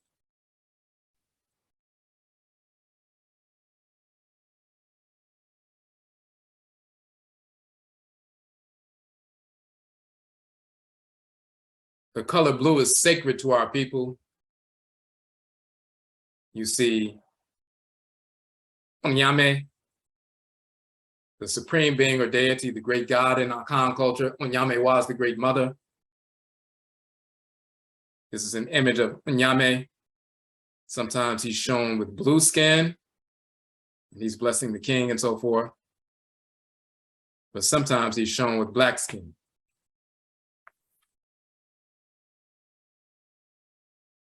And let's just give you a quick image of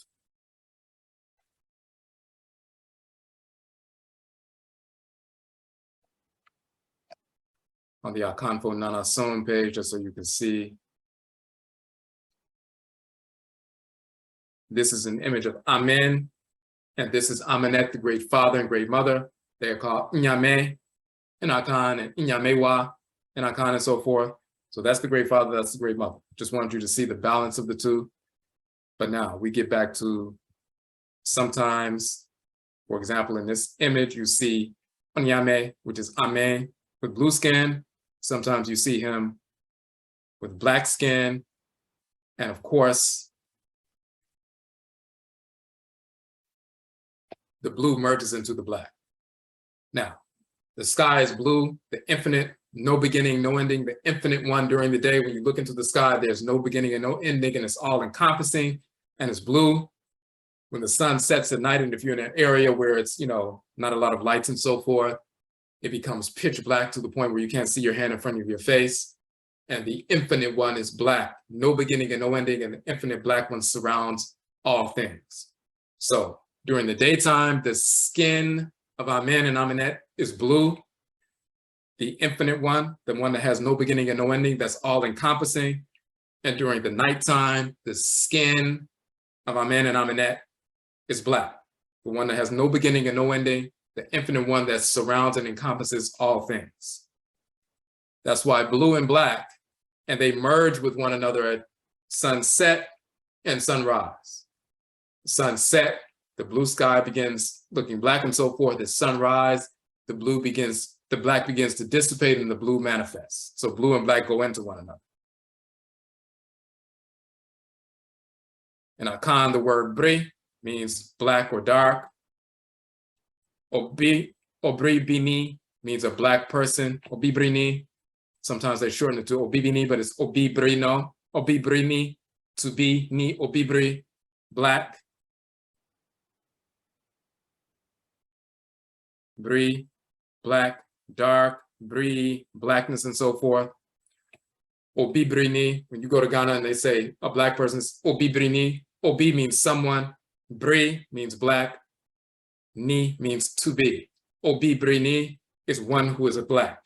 Obibri or abibri fo is the group of people fo who are obibri, black. Then you have ebibi or ebibri, mine, the black Ibibri or mine nation. That's the term for Africa in Akan. Obibri mine or Ibibri mine. Ibibri mine becomes sometimes contracted when people are speaking at regular conversation speed. Ibibri mine, but it's really Ibibri mine. And you'll see it spelled both ways. Ibibri mine or Ibibri mine, but it's Ibibri mine properly. The mind, your mind, the nation, that's Ibibri, black, the black nation. Obibri ni, a black person. But you also have Bri, dark blue cotton, yarn, or cloth. Dark blue color. To dye with the dark blue. The dyers trade the art of dyeing. Obibri shefo, the dyer in blue, one of those people who makes the blue dye and dyes the cloth. These people who are dealing with that sacred color blue and dyeing cloth because it's a sacred color. Bri, meaning black. Bri tama, a blue cloth. But also obrifo, a fellow of unusual power. The word black, Bri, is also one dealing with who has unusual power. And to corroborate, the other term for black or dark is tum, or tum, black or dark, or tum, a black person. But tum also means authority, power. Otumfo, one who has great power or strength, a strong man. Otumi, ability, power, might. So the word for black, tum, is also the word for power, tum. The word for black, bri, is also the word for power, obrifo, one of unusual power. And of course, black and power is the same word. So we don't even have to say black power, but we say black, that does mean power. Tum, black, is tum, power. Bri, black, is bri, power. Why is that? Because the infant one is blue as well as black. But it begins with black and so forth. And so you see the bri meaning black, but bri, dark blue cotton yarn or cloth, and the ones who are the dyers in cloth. That goes all the way back to the ancient Libyans, the Kanu of west of Kemet and so forth, the people of the blue veil, dyeing their arms black and so forth, and dyeing the cloth black and all of that. But that sacred switch from black to blue, and the blue is in the sky and so forth, that's the sacred spirit. The great Winti, as they call in Suriname, the great Winti, the great spirit, the great divinity, the great Winti is Amen, the great blue one, whose body, just and Aminet, is the sky itself, the blue sky and so forth. Now,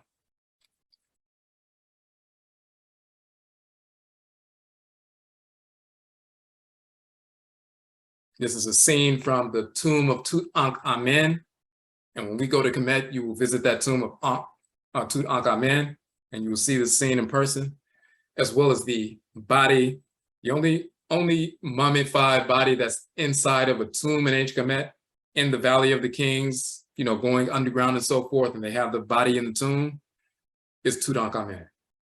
All the other bodies of the kings and queen mothers are in the museums and they're preserved that way and so forth. But when you go to the Valley of the Kings and you go underground to the tomb of Tutankhamen, his body is in the tomb. And we posted a video of that when we visited. So, but this is the opening of the mouth and eyes. And that's a specific ritual. And you see the little instrument that he's using, Tutankhamen is going to use on Asar to open the mouth and eyes.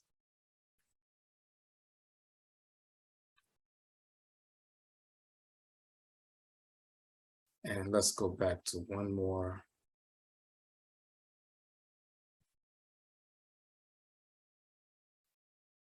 And when we look at the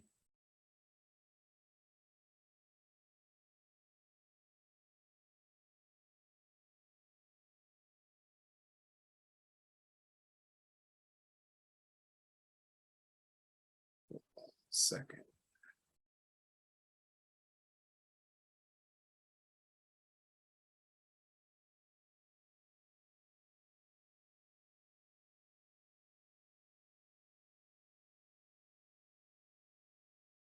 Okay.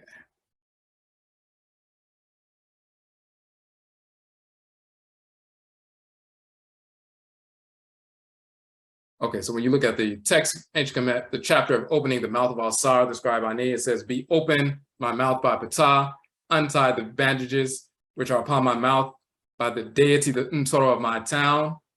Come then to Huti, provided with Hekau, ritual incantations, untie the bandages of Set which fetter my mouth. Repulsing Atem shoots them, he at those who would fetter me with them. Be open my mouth, be unclosed my mouth by Shu, with weapon his, that of iron of heaven, he opened the mouth of the deities with it. I am Sekhmet, I sit upon the great western side of heaven. I am Sahu the Great, in the midst of the Bayou, the spirits of Anu. As concerning the Heka, or the ritual incantations, all the words all spoken against me, these may resist the deities, them, and the cycle of the gods and goddesses, all. And what he's saying there is, and that image that we just showed of Tutankhamen opening the mouth of Asar. When they talk about Asar dying and so forth, and the mummified body and so forth, and they go get the tool, open the mouth, so the spirit of Asar can speak once again, and they'll talk about In other texts, the opening of the mouth and the eyes. Once the mouth is open ritually, then the spirit can speak again, the spirit can move again, the spirit can work its way through the ancestral realm again, and so forth.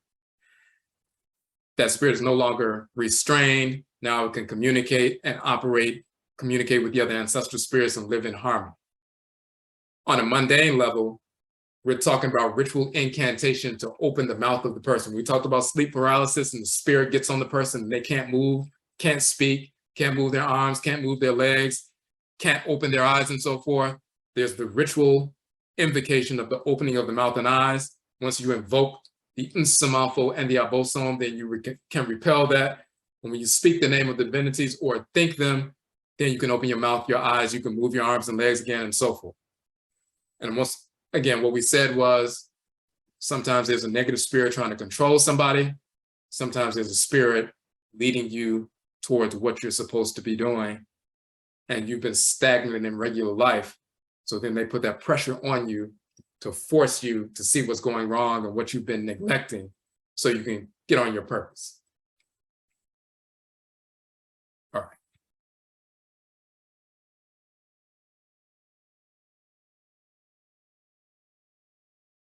Okay, so that is the presentation we wanted to give you all. We appreciate everybody tuning in. If you have any questions, of course, you can post them in the chat room. One thing we do want to point out, the next event that we have coming up, and we're going to post, by the way, we're going to post this video on our YouTube channel and the Hoodoo page. We're going to upload it, edit it, upload it, and so forth. We're going to post it on the page. Hold on a second.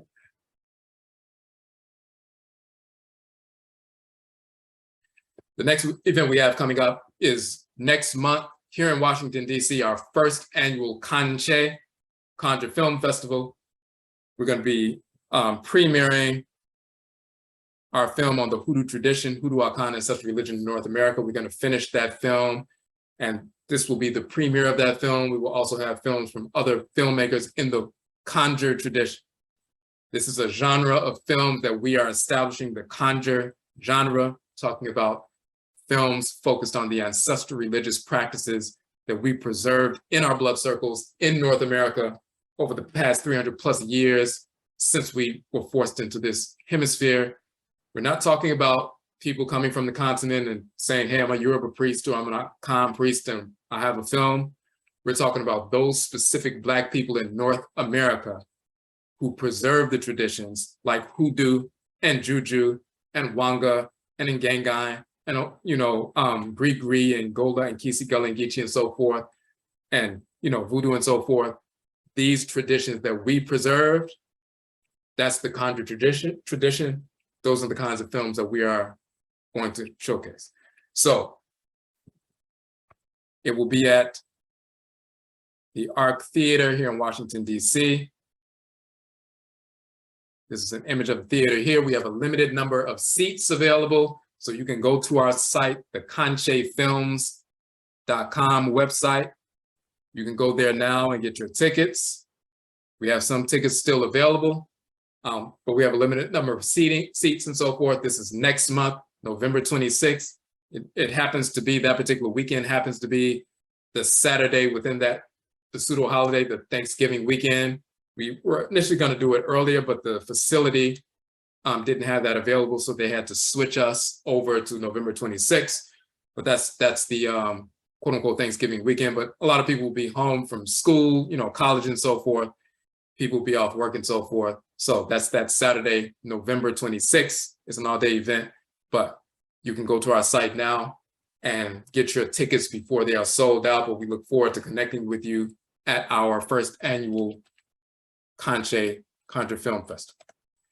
And as we mentioned earlier, our trip to Kemet, our annual tour to Kemet, May 23rd through May 31st, we'll be visiting 12 cities from Northern Kemet through Nubia, Southern Kemet, into Nubia and so forth, Nubit.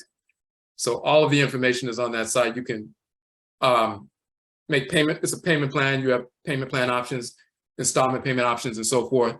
You can reserve your spot with a $300 deposit. And then over the next months, October, November, December, January, February, March, April, and into the first week in May, You can make, your monthly payments, and some people will use their tax refunds in, February and so forth to pay the rest of it. But you can secure your spot with a deposit today on our Artikot site page, Artikot page on the website.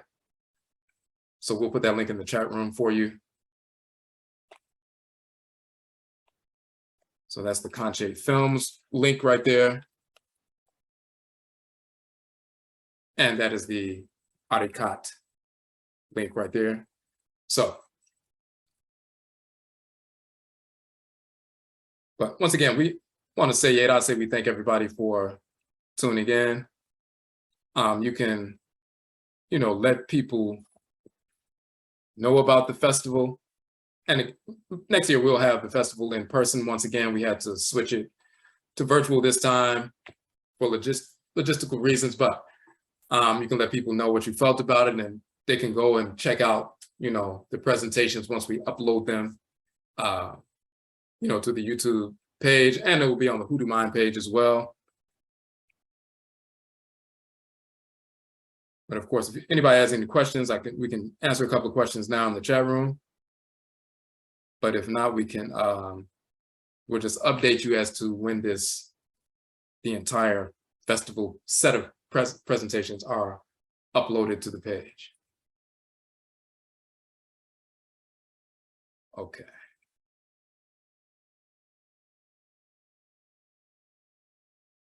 Oh, and there's one more event that's coming up. Should have mentioned that. But some of you who are aware of this as well, we have our annual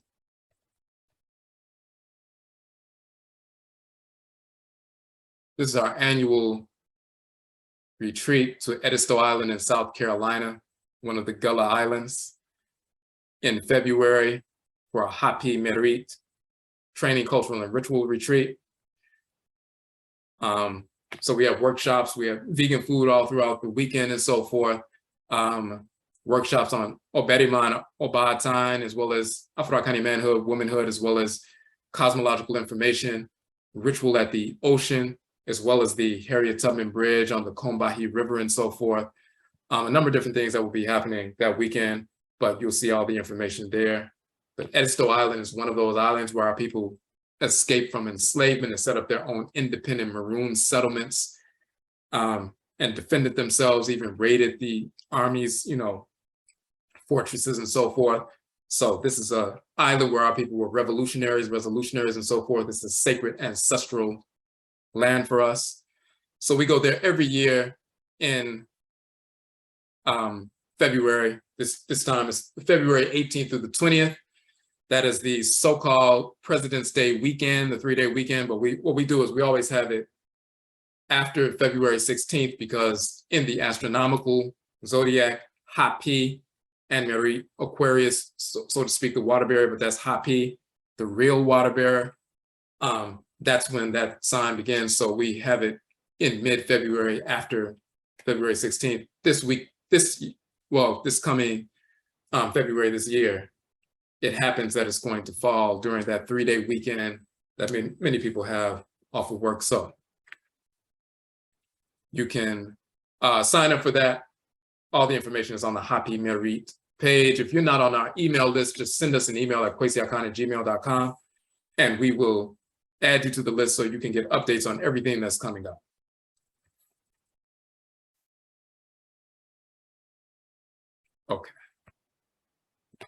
Okay, so once again, we thank everybody for joining our 8th annual Hoodoo Mayn Hoodoo Nation Festival. And Yebe Shiabio, we will meet again. That's it.